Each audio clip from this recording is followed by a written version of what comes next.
सू यंगक्सू संदेह के साथ कमरे में चली गई। आलीशान और सुरुचिपूर्ण कमरे में हल्के बांस के पत्तों की खुशबू थी। वह स्क्रीन के पास से गुजरी और बिस्तर से एक हाथ बाहर निकलता हुआ देखा। वह बैठ गई और उस व्यक्ति की नब्ज जांचना चाहती थी। हालांकि जैसे ही उसने कलाई पर अपनी उंगलियां दबाईं, उसे पर्दे के अंदर खींच लिया गया। सू यंगक्सू को किसी ने पकड़ रखा था। उसने खुद को उस आदमी की छाती से सटाने की पूरी कोशिश की और उसकी आंखें घृणा से भरी हुई थीं। तुम मेरे बिस्तर पर हो और फिर भी मुझे भाग जाने को कह रहे हो।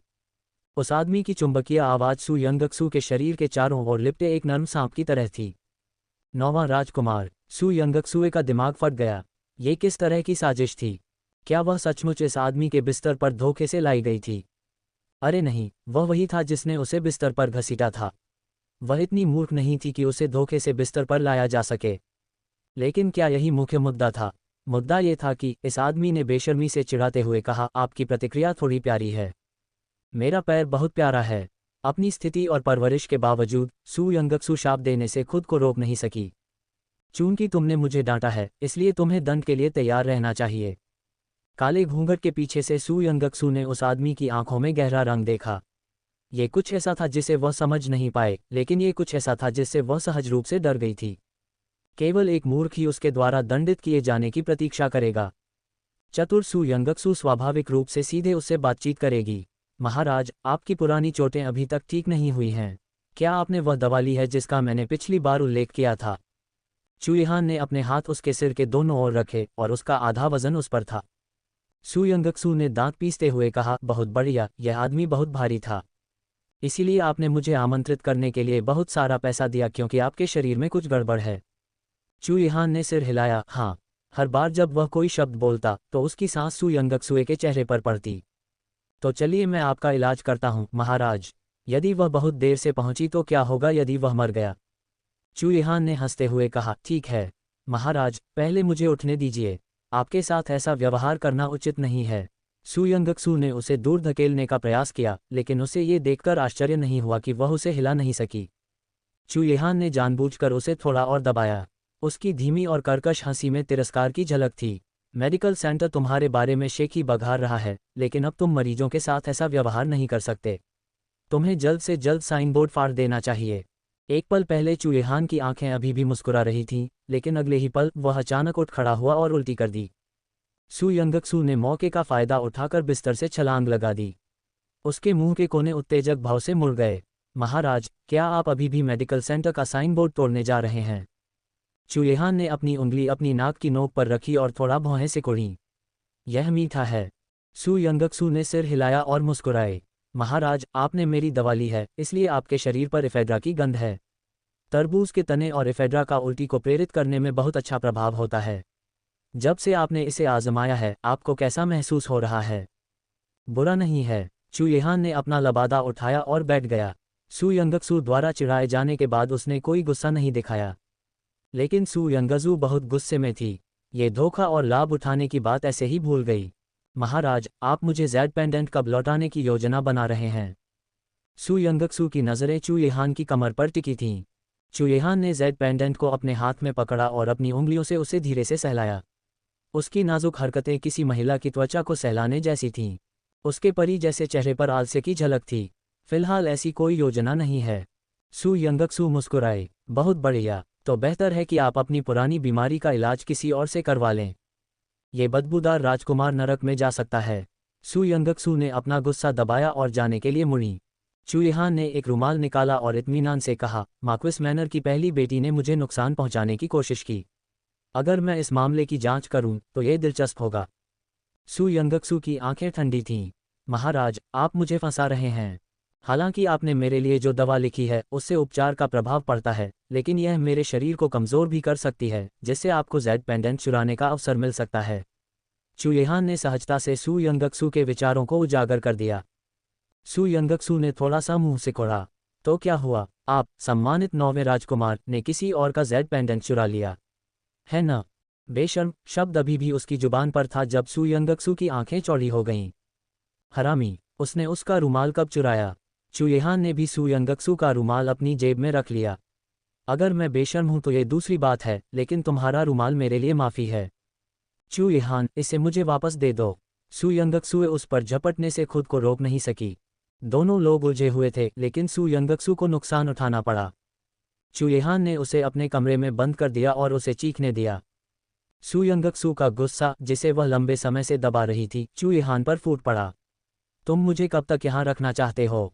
हे कमीने राजकुमार! उसकी आवाज़ सुनते ही चुएहान के होठों पर एक सौम्य मुस्कान आ गई। मोक्वी का मुंह बाहर से आंगन में खड़ा होकर सुनने लगा। मास्टर, आप मिस सू को कब तक यहाँ रखना चाहते हैं? उसे कल जाने दो। क्या मैं आपसे कोई बात पूछूं? सू यंगक्सुए को धोखा देने के बाद चुएहान अच्छे मूड में था। बोलो। क्या तुम्हें डर नहीं है कि मिस सू तुमसे नफरत करने लगेगी? कौन ऐसी लड़की का पीछा करेगा? पहली बार उसने जेड पेंडेंट चुराया, दूसरी बार उसने उसे बेडरूम में बंद कर दिया, तीसरी बार वह वास्तव में अपने मालिक की विचारधारा को समझ नहीं सका। क्या वहाँ बहुत सारे गोल चक्कर नहीं थे? चुएहान ने उसे तिरस्कार से देखा। तुम्हारी कोई ऐसी महिला नहीं है जिसे तुम पसंद करते हो। तुम कैसे समझोगे? किसी स्त्री को उसकी सुगंध से भरे कमरे में एक रात रहने देने से निश्चित रूप से उसके दिल पर गहरी छाप पड़ेगी। मोक्वी ने अपना सिर नीचे कर लिया। यदि वह ऐसा कर सकता तो वह कभी भी यह जानना नहीं चाहता। जीवन भर अकेले रहने से डर लगता है। सू यंगक्सु ने अपने दांत पीस लिए। उसने चुएहान के कमरे से बाहर निकलने के सभी संभावित तरीकों के बारे में सोच लिया था। उसने छत भी गिरा दी। वह इन सब से थक गई थी, इसलिए वह चुएहान के बिस्तर पर सो गई। Marquis Manor, Sunset Court. Su Yoru को सज़ा के तौर पर घर में ही रहने को कहा गया। वह कई रातों तक करवटें बदलती रही और उसे ठीक से आराम नहीं मिला और उसकी आंखें 2 अखरोटों की तरह सूज गई थीं। युआन रुओ नाश्ता लेकर आए। सू योरू को ये देखकर घिन आ गई। यह क्या है? इसमें तो मांस या मछली भी नहीं है। मैं इसे खाना नहीं चाहती। मिस, यह मार्क्विस का आदेश है। उन्होंने कहा है कि आपका शरीर ठीक नहीं है और आपको हल्का भोजन करना चाहिए। क्या पिताजी अब मुझ पर लाड़ प्यार नहीं करते? सू यंगक्सुए अच्छा खा रही थी, लेकिन मुझे ये खाना पड़ेगा। सादे दलिया और साइड डिश को देखकर सू योरू और भी क्रोधित हो गई। हालांकि अचानक उसके दिमाग में कुछ कौंधा और उसने अपने होठों को दुष्टता से सिकोड़ लिया। ये सही है। मेरी अच्छी बहन को अब सादा दलिया और साइड डिश खाने की ज़रूरत नहीं है। क्या यह अच्छा नहीं होगा अगर मैं उसका कुछ खा लूँ? उसने युआन रुओ को रसोई से कुछ खाना लाने के लिए कहा और उसे सू यंगक्सु के आंगन में ले आई। वह उसे नाश्ते के साथ यातना देना चाहती थी, लेकिन जब वह दरवाजे पर पहुंची तो उसने पाया कि आंगन का दरवाजा बंद था और अंदर शांति थी। उसने युआन रुओ को दरवाज़ा खटखटाने का निर्देश दिया। बूढ़ी मैडम झांक दरवाज़ा खोलने के लिए आई और उन्हें सतर्कता से देखते हुए कहा कि युवती अभी तक नहीं उठी है। सू योरू ने बगल से देखा और मार्क्विस के मनों में चारों ओर पूछताछ की। वह इस निष्कर्ष पर पहुंची, सू यंगक्सु कल रात निवास पर वापस नहीं आई थी। युआन रुओ ने खबर सुनी और जल्दी से मुस्कुराते हुए कहा, मिस, वह रात को वापस नहीं आई। वह बाहर कुछ शर्मनाक काम कर रही होगी। चलो जल्दी से मार्क्विस को सूचित करें। इस बार मार्क्विस निश्चित रूप से उसे कड़ी सजा देगा। सू योरू खुशी से अभिभूत हो गई और सू डिंगहेन के आंगन की ओर तेजी से चली गई। हालांकि इससे पहले कि वह कुछ कह पाती, उसका चेहरा ठंडा पड़ गया। नहीं, सिर्फ पिताजी की सज़ा काफ़ी नहीं है। सू यंगक्सु भोर तक सोती रही। वह बिना किसी प्रयास के भाग निकली और उसे किसी गार्ड का सामना भी नहीं करना पड़ा। जैसे ही वह शाही निवास से बाहर निकली, वह चुएहान को कोसने से खुद को रोक नहीं सकी। पागल! मैनेजर क्यू ने परामर्श शुल्क लेने से पहले ये क्यों नहीं पता लगाया कि मरीज कौन था? वह मेडिकल सेंटर लौटी और मैनेजर क्यू को कड़ी फटकार लगाए। भविष्य में आपको मुझे उन सभी रोगियों की पहचान बतानी होगी जो डॉक्टर से मिलना चाहते हैं, चाहे वे कोई भी हों। अन्यथा मैं नहीं जाऊंगी, चाहे फीस कितनी भी महंगी क्यों न हो। जब मैनेजर क्यू ने सू यंगक्सु का गुस्सा भरा चेहरा देखा तो उसने खुद को दोषी ठहराया। ठीक से जांच न करने के कारण ये सब मेरी गलती है। मिस, आप कल रात शाही निवास में फंस गई थीं। क्या कुछ हुआ था? अगर उसे कुछ हो गया तो वह अपने बूढ़े मालिक का सामना नहीं कर पाएगा, भले ही उसे माफ़ी मांगने के लिए मरना पड़े। सू यंगक्सु का गुस्सा शांत करना मुश्किल था, लेकिन वह मैनेजर क्यू के सामने भड़की नहीं। ये ठीक है।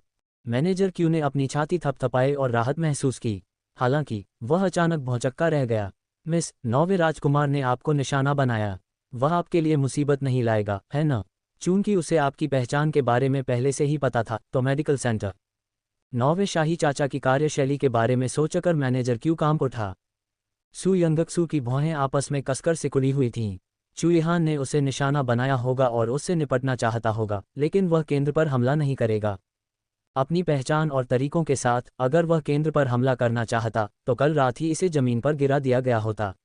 अब जब हम अभी भी यहाँ खड़े हैं तो इसका मतलब है कि वह इस जगह पर नज़र नहीं रखेगा। जनरलों के परिवार में पली बड़ी सू यंगक्सू को यह बात बहुत स्पष्ट थी कि युद्ध के मैदान में एक निर्णायक व्यक्ति किसी ऐसे व्यक्ति पर दया नहीं दिखाएगा जिसे वह पसंद नहीं करता। चिकित्सा केंद्र तो ठीक था, लेकिन परेशानी में वह स्वयं थी। भूल जाओ, मैं पहले घर लौटूंगा, अगली बार सावधान रहना। सू यंगक्सू ने उदास चेहरे के साथ निर्देश दिया और तुरंत मार्क्विस मैनर की ओर वापस लौट गई। वह पूरी रात वापस नहीं आई थी। अगर उसे खोज लिया जाता तो उसे नहीं पता था कि वह कितनी मुसीबत खड़ी कर देगी। हालांकि जब वह बाहर गई तो उसकी मुलाकात वू जिन्यान से फिर हुई। वह नौकरी के लिए आवेदन करने आई थी। हॉल में मौजूद क्लर्क को सू यंगक्सू के निर्देश नहीं पता थे, इसलिए उसने कहा, मिस, मुझे बहुत खेद है। हमारे पास पहले से ही पर्याप्त जनशक्ति है। आपको किसी दूसरे केंद्र पर जाकर देखना चाहिए।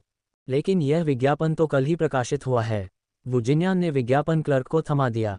क्लर्क उलझन में था। सू यंगक्सू ने पर्दा उठाया और बाहर चली गई। हम अभी भी लोगों की भर्ती कर रहे हैं, लेकिन मुझे नहीं पता कि आप क्या कर सकते हैं। वू जिन्यान की पानी भरी बादाम के आकार की आंखें आश्चर्य से चमक उठीं। मिस सू, ये केंद्र है। मैं इसे चलाती हूँ, सू यंगक्सू ने स्पष्ट रूप से कहा। वू जिन्यान अपनी हंसी रोक नहीं सका। मिस सू वाकई काबिल हैं। मैंने बहुत बुरा व्यवहार किया। अलविदा। वू जिन्यान जाने के लिए मुड़ी। उसने सादे कपड़े पहने थे, लेकिन सू यंगक्सू उसके पतले कपड़ों के माध्यम से उसके हाथ पर निशान देख सकती थी। यह उथला नहीं लग रहा था। एक मिनट रुको, मिस वू, क्या तुम यहाँ नौकरी के लिए आवेदन करने नहीं आए हो? तुम मुझे देखने के बाद क्यों जा रही हो? क्या तुम्हें लगता है कि मैं अपने भाई की खातिर तुम्हें पिछले दरवाजे से अंदर आने दूंगी? सू यंगक्सू की आवाज़ में मजाक की झलक थी।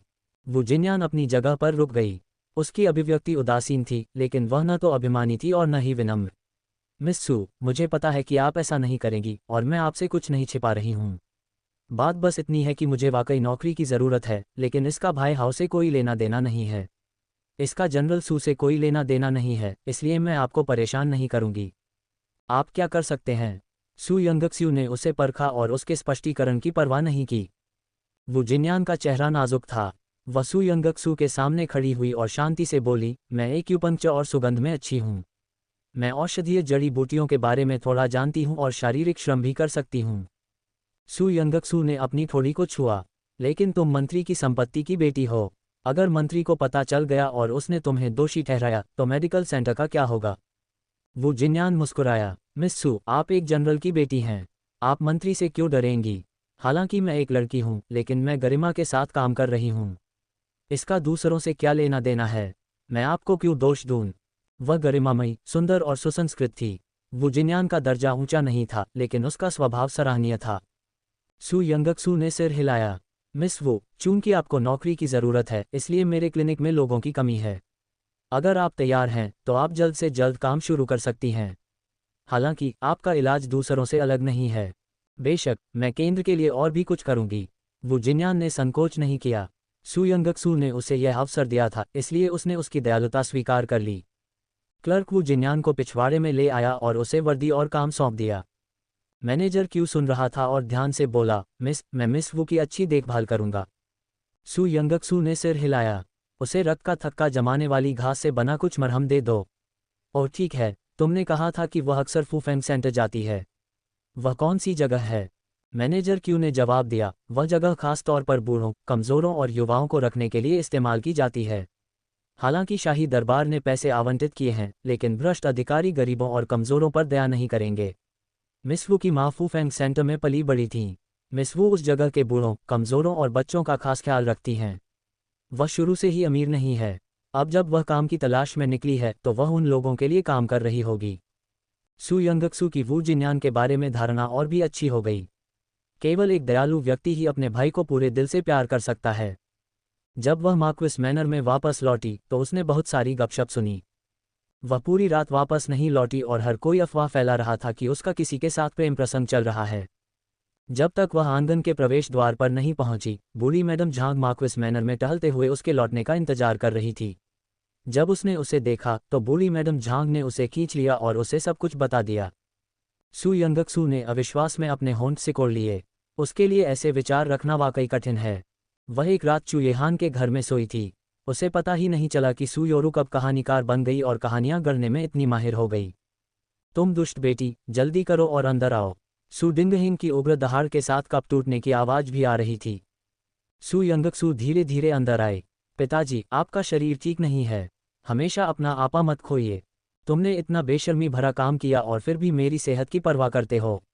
तुम बस मुझे गुस्सा दिला रहे हो। सू डिंगहिंग उसे कोड़े से मारने वाला था। कोड़ा रतन का बना था और उसमें कांटे भरे हुए थे। जब कोड़ा किसी व्यक्ति के शरीर पर पड़ता तो उसकी त्वचा और मांस फट ही जाते थे। युआन जियांग को इसी रतन कोड़े से पीट पीट कर मार डाला गया। सू डिंगहिंग ने उसे पहली बार नहीं मारा। जब उसने फिर से चाबुक उठाया तो सू हाओ की गहरी आवाज़ सुनाई दी, पिताजी रुकें। सू डिंगहिंग ने चाबुक नीचे रख दिया और ठंडी सांस लेते हुए कहा, तुम ठीक समय पर आए। क्या तुम जानते हो कि तुम्हारी बहन ने क्या शर्मनाक काम किए हैं? अगर तुम उसकी रक्षा भी करो तो भी यह बेकार है। सू हाओ सू यंगक्सू के सामने खड़ा हुआ और उसने ईमानदारी से कहा, मेरी बहन आज्ञाकारी और समझदार है। वह आसानी से गलतियां नहीं करेगी। अगर उसने की भी तो उसे फंसाया गया। उसने तीखी नज़र से सू योरू को देखा। सू योरू का दिल कांप उठा। वह जल्दी से सू डिंगहिंग के पास गई और रूमाल से अपने आंसू पोंछने लगी। पिताजी, मुझे पता है कि बड़े भाई को मैं पसंद नहीं हूँ, लेकिन मैं सिर्फ बड़ी बहन के बारे में सोच रही हूँ। मैं उसे कैसे नुकसान पहुंचा सकती हूँ? ठीक है, इसके अलावा इसका तुमसे क्या लेना देना है? अगर तुम उसे नाश्ता कराने के लिए नहीं ढूंढते और उस चोर से नहीं मिलते तो भी मुझे नहीं पता चलता कि मेरी बेटी का वास्तव में घर के पहरेदारों के साथ संबंध है। ये तो परिवार का अपमान है। सू डिंगहिंग ने सू यंगक्सुए को डांटा जैसे कि यह सामान्य बात हो और सू योरू की भी रक्षा की। बगल में बंधे हुए आदमी ने दया की भीख मांगी, मार्क्विस, मिस और मैं खुद की मदद नहीं कर सके। हम वास्तव में एक दूसरे से प्यार करते हैं, इसलिए कृपया मिस को दोष न दें। यदि आप किसी को दोष देना चाहते हैं तो मुझे दोष दें। चुप रहो, कमीने। सू डिंगहिंग ने सू यंगक्सू को कोड़े से नहीं मारा, बल्कि इसके बजाय उसने लियू ली को मारा। वह मूल रूप से निवास में सिर्फ एक गार्ड था, इसलिए स्वाभाविक रूप से उसने छिपने की हिम्मत नहीं की। उसके मूल रूप से ढीले कपड़े को कोड़े से फाड़ दिया गया, जिससे उसके शरीर पर स्पष्ट निशान दिखाई दिए। समय समय पर वह सू यंगक्सू पर नजर डालता था। उसकी आंखें स्नेह से भरी हुई थीं, मानो उन दोनों के बीच लंबे समय से प्रेम संबंध रहा हो। सू यंगक्सू के मुंह के कोनों में एक उपहासपूर्ण भाव उभरा। बहन, तुम वाकई बहुत विचारशील हो। आज तुम्हें मेरे साथ नाश्ता करने और मेरे व्यभिचारी से टकराने की क्या जरूरत थी? बहन, तुम्हें ऐसा क्यों करना चाहिए? अगर तुम दोनों एक दूसरे से सच्चा प्यार करते हो तो डैडी शायद इसके लिए राजी हो जाते, लेकिन तुम्हारा तो अफेयर था। सू योरू ने कुछ और कहने की हिम्मत नहीं की, लेकिन उसने व्यभिचार के आरोप की पुष्टि की। मुझे अपने रिश्ते के लिए पिताजी की सहमति की जरूरत नहीं है। इसके अलावा मैंने उस व्यक्ति को कभी देखा भी नहीं है जिसके साथ मेरा संबंध है, सू यंगक्सू ने आलस से कहा। हालांकि सू हाओ के शब्द मधुर थे, पिताजी क्या आपने सुना? मेरी बहन ने इस व्यक्ति को पहले कभी नहीं देखा था, इसलिए उसका उसके साथ संबंध कैसे हो सकता है? मिस, मैं आपको मेरे लिए अपनी भावनाओं को स्वीकार न करने के लिए दोषी नहीं ठहराता। मुझे पता है कि मेरी स्थिति कम है और मैं आपके लायक नहीं हूँ, लेकिन मैं आपके प्रति ईमानदार हूँ। कल रात आप मेरी बाहों में लेटी थीं और कहा था कि आप जीवन भर मेरे साथ रहेंगी। लियू ली की आंखें लाल थीं, मानो वह सू यंगक्सू से बहुत प्यार करता हो। मुझे खेद है, आज मैंने तुम्हें पहली बार देखा है। मुझे डर है कि तुमने अपनी बाहों में लेटे गलत व्यक्ति को याद कर लिया है न? सू यंगक्सू लियू ली के पास गई, उसकी बाहों से एक घटिया किस्म का पाउच निकाला, फिर उसे ऊपर उठाया। इस तरह की सिलाई तकनीक भद्दी है। उनमें से ज्यादातर किन मंडप और चू मंडप की महिलाएं अपने ग्राहकों को देती हैं। उसने एक हाथ से लियू ली की ठुड्डी को ऊपर उठाया। तुम्हारी आंखें धंसी हुई हैं और तुम्हारा चेहरा पीला पड़ गया है। मैं बता सकती हूँ कि तुम पूरे साल सेक्स में लिप्त रहे हो और बीमारी से ग्रस्त हो। भले ही मैं मानसिक रूप से विक्षिप्त हूँ, मैं तुम्हारे जैसे किसी व्यक्ति के साथ संबंध बनाने का चुनाव नहीं करूंगी, है न? लियू ली ने तुरंत अपराध बोध से अपना सिर नीचे कर लिया। सू यंगक्सू धीरे धीरे सू डिंगहिंग के पास गई और आह भरते हुए बोली, पिताजी आपने वास्तव में इस तरह के साधारण घोटाले पर विश्वास किया? सू डिंगहिंग के चेहरे की मांसपेशियां कांप उठीं। सू यंगक्सू के हर शब्द से उसे यह स्पष्ट हो गया कि यह एक घोटाला था। लेकिन वह अपनी शर्मिंदगी कैसे छुपाएगा? इस बात पर वह क्रोधित हो गया और बड़ा हंगामा करता हुआ उसके आंगन की ओर दौड़ा। क्या एक पिता के तौर पर उन्हें अपनी बेटी से माफ़ी मांगनी चाहिए थी? सू डिंगहिंग ने सू यंगक्सू पर विश्वास न करने का फैसला किया। वह जिद्दी था। फिर भी तुम अपनी बेगुनाही साबित नहीं कर सकते। यह एक तथ्य है कि तुम कल रात वापस नहीं आए। भले ही वह लियू ली नहीं था, ये भी कुछ शर्मनाक होना चाहिए। अन्यथा मुझे बताओ, तुम कल रात कहाँ गए थे? आप? सू यंगक्सू वास्तव में अपने पिता को समाज की मार का स्वाद चखाना चाहती थी। अगर वह उसे बता सकती तो वह उसे बताती कि वह कल रात चुएहान के बिस्तर पर सोई थी। ये सही है बहन। अगर तुम कल रात लियूली के साथ नहीं थी तो तुम किसके साथ थी? रात बहुत लंबी है और मुझे चिंता है कि तुम्हें कुछ हो जाएगा, सू योरू ने रोते हुए कहा। उसकी आंखें लाल थीं और उनमें से आंसू बह रहे थे। यह मेरी बहन के अधिकार क्षेत्र में नहीं है। सू यंगक्सू का चेहरा ठंडा था और उसकी आंखें उपहास और अहंकार से भरी थीं। तो फिर एक पिता के रूप में क्या मैं इसके बारे में कुछ कर सकता हूँ? सू यंगक्सू, अगर तुम मुझे आज नहीं बताओगी तो मैं इसे इस तरह से मान लूंगा कि तुम्हारा इस व्यक्ति के साथ संबंध है और तुम सभी को मार्क्विस मैनर से बाहर निकाल दूंगा। सू डिंगहिंग ने मेज पर जोर से पटक दिया और दहाड़कर बोला। पिताजी, जल्दबाजी में काम मत कीजिए। सू हाओ ने सू यंगक्सू की रक्षा की। बहन, चिंता मत करो। मेरे यहाँ होने से मैं निश्चित रूप से किसी को भी तुम्हें चोट नहीं पहुँचाने दूंगा। वह शूयान को बुलाने ही वाला था। पुरुषों, इस व्यक्ति को पूछताछ के लिए ले आओ और देखो कि इसे निर्देश किसने दिया है। सू योरू ने अपने होंठ जोर से काटे। क्या होगा अगर सू हाओ को कुछ पता चल गया? उसने तुरंत सू डिंगहिंग की बाँह पकड़ ली और दया की भीख मांगने का नाटक किया। पिताजी, मैं आपसे विनती करती हूँ कि इस बार बहन को छोड़ दें। भले ही उसका किसी के साथ संबंध रहा हो और उसने अपना कौमार्य खो दिया हो, आप उसे मार्क्विस मैनर से बाहर नहीं निकाल सकते। वह कमज़ोर दिख रही थी लेकिन उसका रोना धीमा नहीं था। उसे आंगन के अंदर और बाहर दोनों जगह सुना जा सकता था। सू यंगक्सुए ने ऐसा कहने का इरादा नहीं किया था, लेकिन सू योरू बहुत गंभीरता से काम कर रही थी, इसलिए उसने स्पष्ट रूप से कहा, बहन, आप इतनी जोर से चिल्ला रही हैं क्योंकि आप चाहती हैं कि नौवां राजकुमार सुन ले कि आप मुझ पर आरोप लगा रही हैं।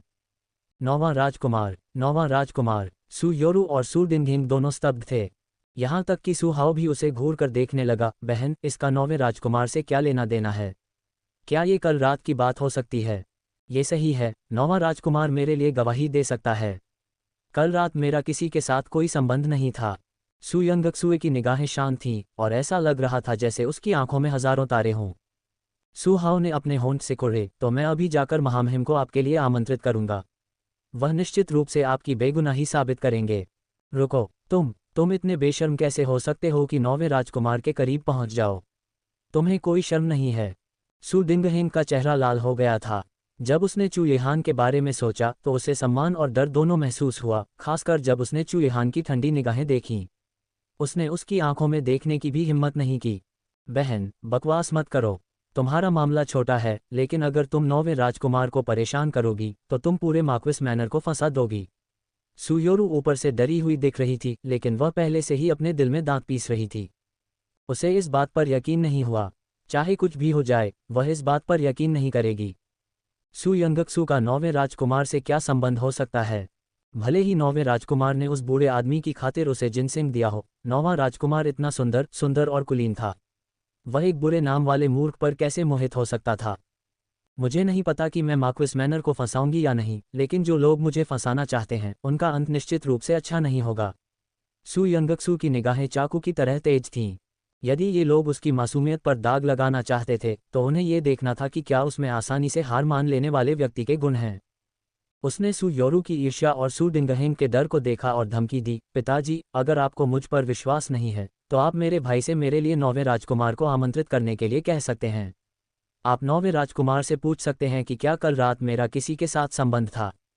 रुको, तुम बेऔलाद बेटी, तुम नौवें राजकुमार की हवेली में क्या कर रही थी? सू डिंगहिंग ने जल्दी से उसे रोका। इस महान बुद्ध को आमंत्रित करना आसान नहीं था। उनके राख में मिल जाने का खतरा था। बेशक यह एक बीमारी का निदान करने के लिए था। महामहिम कई सालों से लड़ रहे हैं और पुरानी बीमारियों से ग्रस्त हैं। सू यंगक्सू ने तथ्य बताए। उसने चुएहान की बेशर्म हरकतों का एक हिस्सा भी छुपाया। बहन, आपने चिकित्सा कौशल कब सीखा और आपने नौवें राजकुमार का ध्यान कब आकर्षित किया? सू योरू ने अपने होंठ काटे और उसके दिल में ईर्ष्या फूटने वाली थी। बहन, चूंकि आपके पास बहुत सारे प्रश्न हैं, इसलिए बेहतर होगा कि मैं नौवें राजकुमार को आमंत्रित करूं। सू यंगक्सुए के चेहरे पर उदासीनता थी। सू डिंगहिंग इतना भयभीत था कि वह ठीक से बोल नहीं पा रहा था। वापस आओ, नौवें राजकुमार को आमंत्रित करने का तुम्हारा क्या मतलब है? चूंकि तुम वहां निदान के लिए गए थे, इसलिए तुम ये बात सीधे कह सकते थे। अंत में वह स्वर्ग की शक्ति से डर गया। सू डिंगहिंग के पास अपने दांत पीसने और सू यंगक्सू पर विश्वास करने के अलावा कोई विकल्प नहीं था। पिताजी अब मुझ पर विश्वास करते हैं, तो फिर हमें लियू ली के साथ कैसे पेश आना चाहिए? सू यंगक्सू ने अपनी बाहें उठाईं और एक अच्छा शो देखना चाहती थी। लियू ली को लगा कि ठंडी हवा का झोंका उस पर चल रहा है। उसने जोर देकर कहा, मार्क्विस, मुझे मिस वाकई पसंद है। चुप रहो, तुम्हारी हिम्मत कैसे हुई ऐसे शब्द कहने की? पुरुषों, उसे मार्क्विस मैनर से बाहर निकालो। सु डिंगहिंग शर्मिंदा और गुस्से में था और वह अपना सारा गुस्सा उस पर निकाल सकता था। मार्क्विस, मार्क्विस, मुझे सच में पसंद है। इंतजार। इससे पहले कि लियूली को बाहर निकाला जाता, सु यंगक्सु उसके पास गई और उसे नीचे देखा। तुमने कहा था कि तुम मुझे सच में पसंद करते हो। क्या तुम जानते हो कि मेरा उपनाम क्या है? लियू ली ने अपनी आंखें घुमाईं। ज़ुए, मिस, जब मैं तुम्हारे साथ था तो तुमने कहा था कि जब मैं तुम्हें इस तरह बुलाता हूं तो तुम्हें अच्छा लगता है। मेरी छोटी बहन का कोई उपनाम नहीं है। सु हाओ का चेहरा ठंडा था और उसकी स्पष्ट आंखों में एक ठंडी हत्या की मंशा थी। तुमने मेरी छोटी बहन को पहले कभी नहीं देखा। तुम्हें उसे बदनाम करने का निर्देश किसने दिया? मैं। लियू ली का दिल धड़क उठा जब उसने अवचेतन रूप से सु योरू को देखा। सु योरू जल्दी से सु डिंगहेंग के पीछे छिप गई और कमजोर स्वर में रोने लगी। सु हाओ तुरंत लियू ली से पूछताछ करना चाहता था, लेकिन सु डिंगहेंग ने उसे रोक दिया। बस, क्या ये शर्मनाक बात नहीं है? जल्दी से उसे मार्क्विस मैनर से बाहर निकालो। पिताजी, बहन को फंसाया गया है। हमें उसकी बेगुनाही साबित करनी होगी और इसके पीछे का व्यक्ति खोजना होगा। सु हाओ इसे बर्दाश्त नहीं कर सका। सु योरू ने डरते डरते सु हाओ को देखा। उसकी आंखों में कोमल रोशनी थी। पिताजी, मुझे बहन से बहुत जलन हो रही है। बड़े भाई उसे लेकर बहुत सुरक्षात्मक हैं और वे उसे थोड़ी सी भी तकलीफ सहने नहीं देना चाहते। अगर मेरे साथ ऐसा हुआ तो मुझे आश्चर्य है कि क्या बड़े भाई मेरी भी इस तरह रक्षा करेंगे। रुआ, डैडी के यहाँ होने से मैं किसी को भी इस तरह से तुम्हें परेशान नहीं करने दूंगा। जब सु डिंगहेंग ने उसे रोते देखा तो उसका दिल अपनी प्यारी बेटी के लिए दुखी हो गया। वह बेवकूफ़ नहीं था। वह अनुमान लगा सकता था कि आज क्या हुआ था। हालांकि वह सु योरू को बेनकाब करना और उसे दंडित करना कैसे सहन कर सकता था। उसके चेहरे पर गंभीरता थी। हाओ बस इतना ही काफ़ी है। अगर वह आज्ञाकारी ढंग से घर में ही रहती और अपना चेहरा दिखाने के लिए बाहर नहीं जाती तो ऐसा कैसे हो सकता था? अंत में, भले ही तुम्हारी बहन के साथ गलत हुआ हो, लेकिन ये सब उसकी गलती है कि उसने खुद से प्यार नहीं किया। पिताजी, आप क्या बात कर रहे हैं? हालांकि सु हाओ का स्वभाव अच्छा था, लेकिन वह इतना गुस्से में था कि उसका चेहरा पीला पड़ गया। सु डिंगहेंग के साथ टकराव से बचने के लिए सु यंगक्सु ने उसका हाथ पकड़ लिया। भाई, पिताजी सही कह रहे हैं। मैंने उन्हें पहले से नहीं बताया। अगली बार जब 9वां राजकुमार मुझसे उसका इलाज करने के लिए कहेगा तो मैं निश्चित रूप से पिताजी को बताऊंगी। सु डिंगहेंग ने अपनी सांस रोक ली। फिर भी उसने 9वें राजकुमार के घर जाने का साहस किया। वह जानबूझकर उसे गुस्सा दिला रही थी। पिताजी, क्रोध से जिगर खराब होता है। जाने से पहले आप अपना नाश्ता मेरे घर पर ही क्यों नहीं कर लेते? वैसे भी योरू नाश्ते के लिए मुझे ढूंढने आया था। सु यंगजू ने सु योरू पर अपनी भौहें उठाईं। सु योरू ने आज्ञाकारी ढंग से सहमति जताई। जब सु यंगक्सु उसके पास से गुजरी तो उसने इस पर बिल्कुल भी ध्यान नहीं दिया। हालांकि सु यंगक्सु ने बहुत पहले ही इसकी गंध महसूस कर ली थी और उसने अपनी कमर से रेचक को आसानी से बाहर निकाल लिया था। नाश्ता मेज पर परोसा गया। सु योरू ने कभी उम्मीद नहीं की थी कि सु यंगक्सुए इतना अच्छा खाएगी। बर्ड्स नेस्ट और वाइट फंगस पॉरेज, 8 खजाने कैंडी डक और सिल्वर थ्रेड के साथ स्ट्यूड कॉडफिश।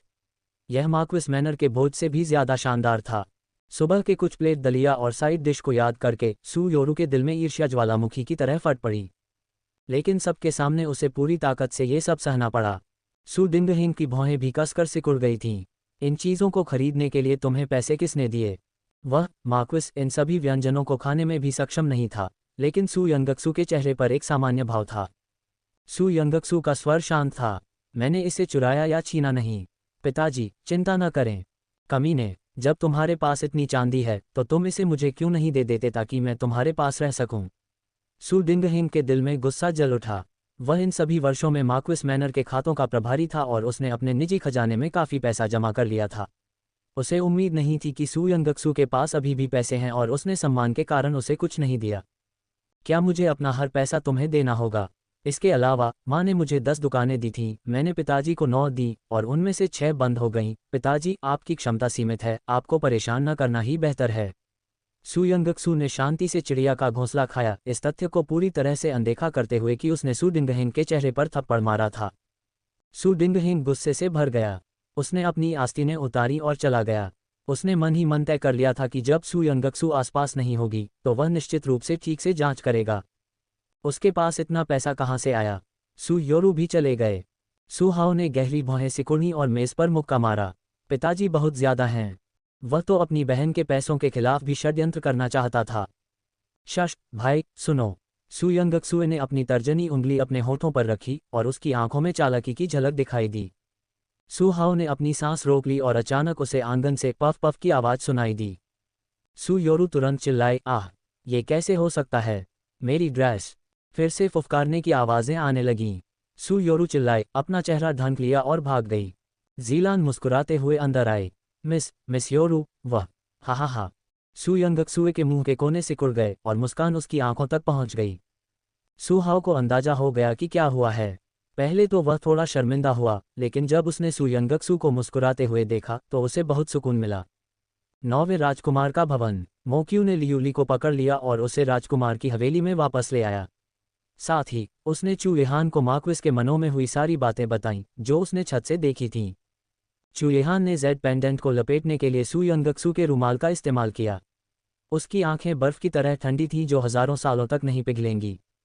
उसने अपने पतले होंठ खोले और ठंडे स्वर में एक शब्द बोला, मार डालो। इससे पहले कि लियूली दया की भीख मांग पाता, उसने अपनी आंखें घुमाईं और जमीन पर गिर पड़ा। सू हाओ ने कुछ दिन घर पर आराम किया। जब दीक्षांत समारोह का दिन आया तो उसे सैन्य शिविर में जाना पड़ा। वह सू यंगक्सु के बारे में चिंतित था।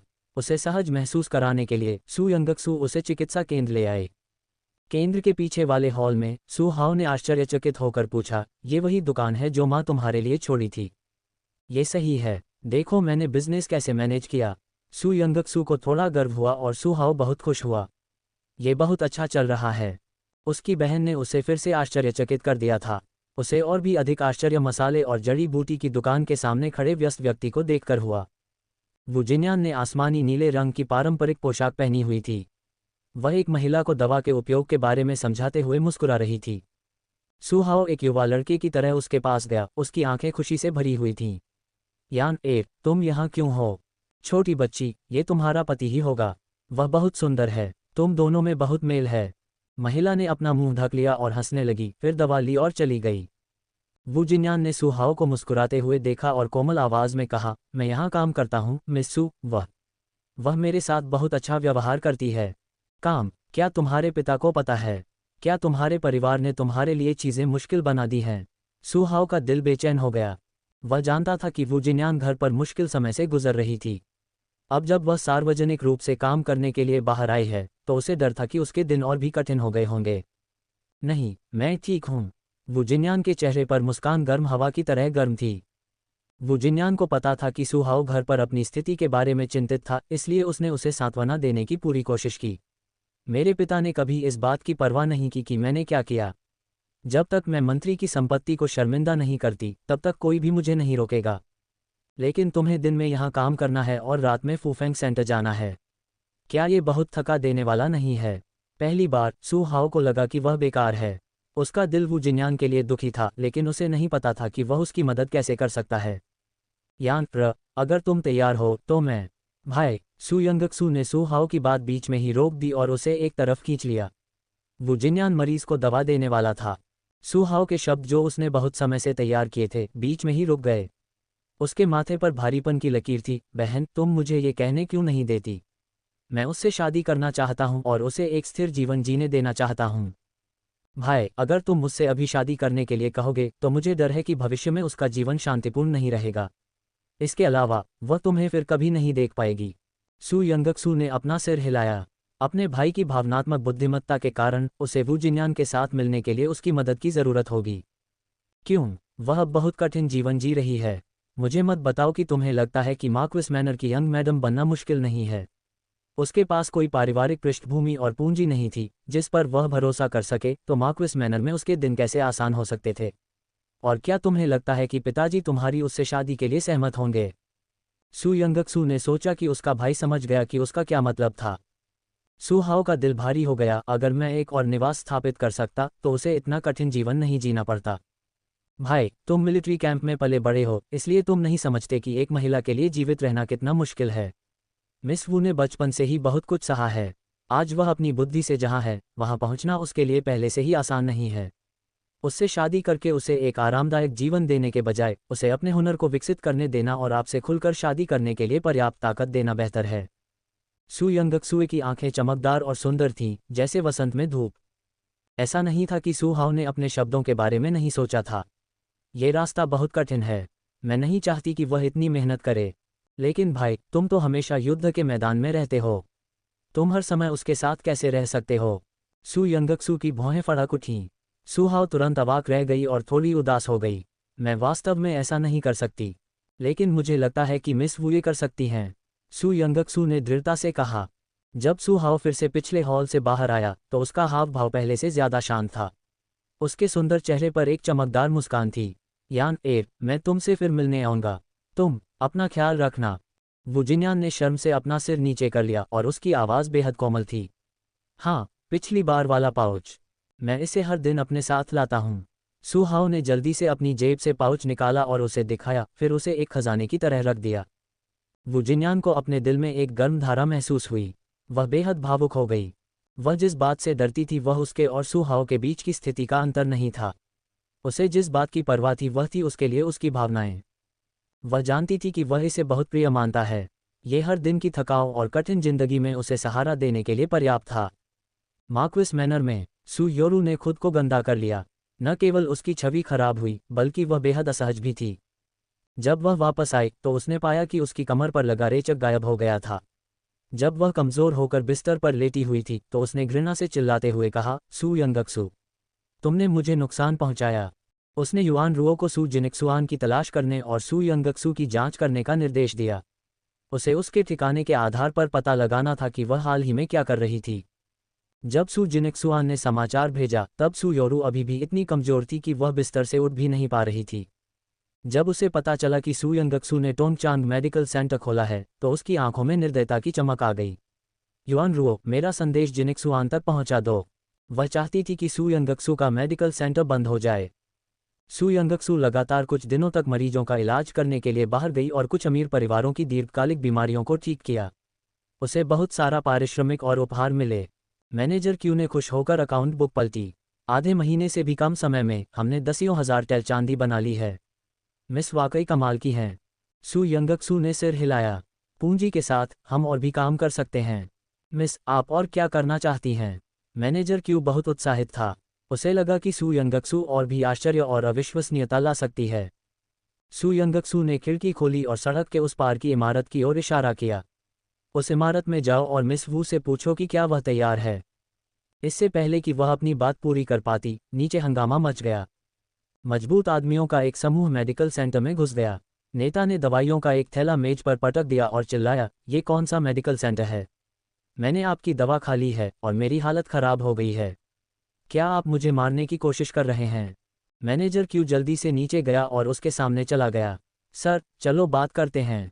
अगर आपको लगता है कि दवा ठीक नहीं है तो आप डॉक्टर से अपनी नाड़ी फिर से जांचने और आपके लिए नई दवा लिखने के लिए कह सकते हैं। टकराना। उस आदमी ने मैनेजर क्यू को मुक्का मारा और उसे जमीन पर गिरा दिया।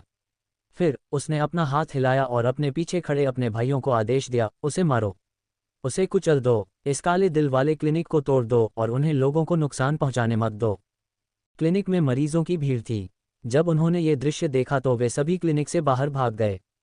आगे चल रहे आदमी ने मैनेजर क्यू को उठाया, लेकिन इससे पहले कि वह कुछ कर पाता, उसे एक चायदानी से चोट लग गई। वह उछलकर दीवार में जा धंसा। उसके पीछे खड़े भाई चौंक गए। वे चायदानी के निशान का पीछा करते हुए सीढ़ियों की ओर देखने लगे। सू यंगक्सू ने लाल रंग की टाइट फिटिंग पोशाक पहन रखी थी। उसके लंबे बाल हवा में लहरा रहे थे और वह वीर लग रही थी। उसके खूबसूरत चेहरे पर एक अप्राप्य शीतलता थी। उसने अपने हाथ की ओर देखा, उसकी आंखों में घृणा का भाव था। ये ताकत, क्या ये कुछ ज्यादा ही असामान्य बात नहीं है? छोटे जिनसेंग की सुस्त और कर्कश आवाज सुनाई दी। अगर तुम्हें यह नहीं चाहिए तो तुम इसे मुझे वापस कर सकते हो। जल्दी करो और उन लोगों का ख्याल रखो। सू यंगक्सू धीरे धीरे नीचे की ओर चली गई। तुम यहाँ सिर्फ शो देखने आए हो। आमतौर पर ये चुप रहता था। बकवास, अगर तुम लड़ोगे नहीं तो कौन बाहर आकर देखेगा? किसे सोना पसंद नहीं है? क्या लड़ाई देखना अच्छा नहीं लगता? बेशक, जल्दी से लड़ो, दहाड़ो। दीवार में फंसे आदमी को बाहर निकाला गया। उसने अपनी दर्द भरी छाती को पकड़ा और जोर से खांसने लगा। तुम, औरत, मैं तुम्हें पीट पीट कर मार डालूंगा। सू यंगक्सू के चेहरे पर ठंडक थी। उसके लाल होंठ थोड़े मुड़े हुए थे और उसने दो अहंकारी और ठंडे शब्द कहे, आओ यहाँ। आह, बैंग बैंग बैंग। ये दुखदायक है। दयनीय चीखें उठती और गिरती रहीं। जितनी देर में एक अगरबत्ती जलती है, उतने ही समय में सभी उपद्रवी जमीन पर गिर गए।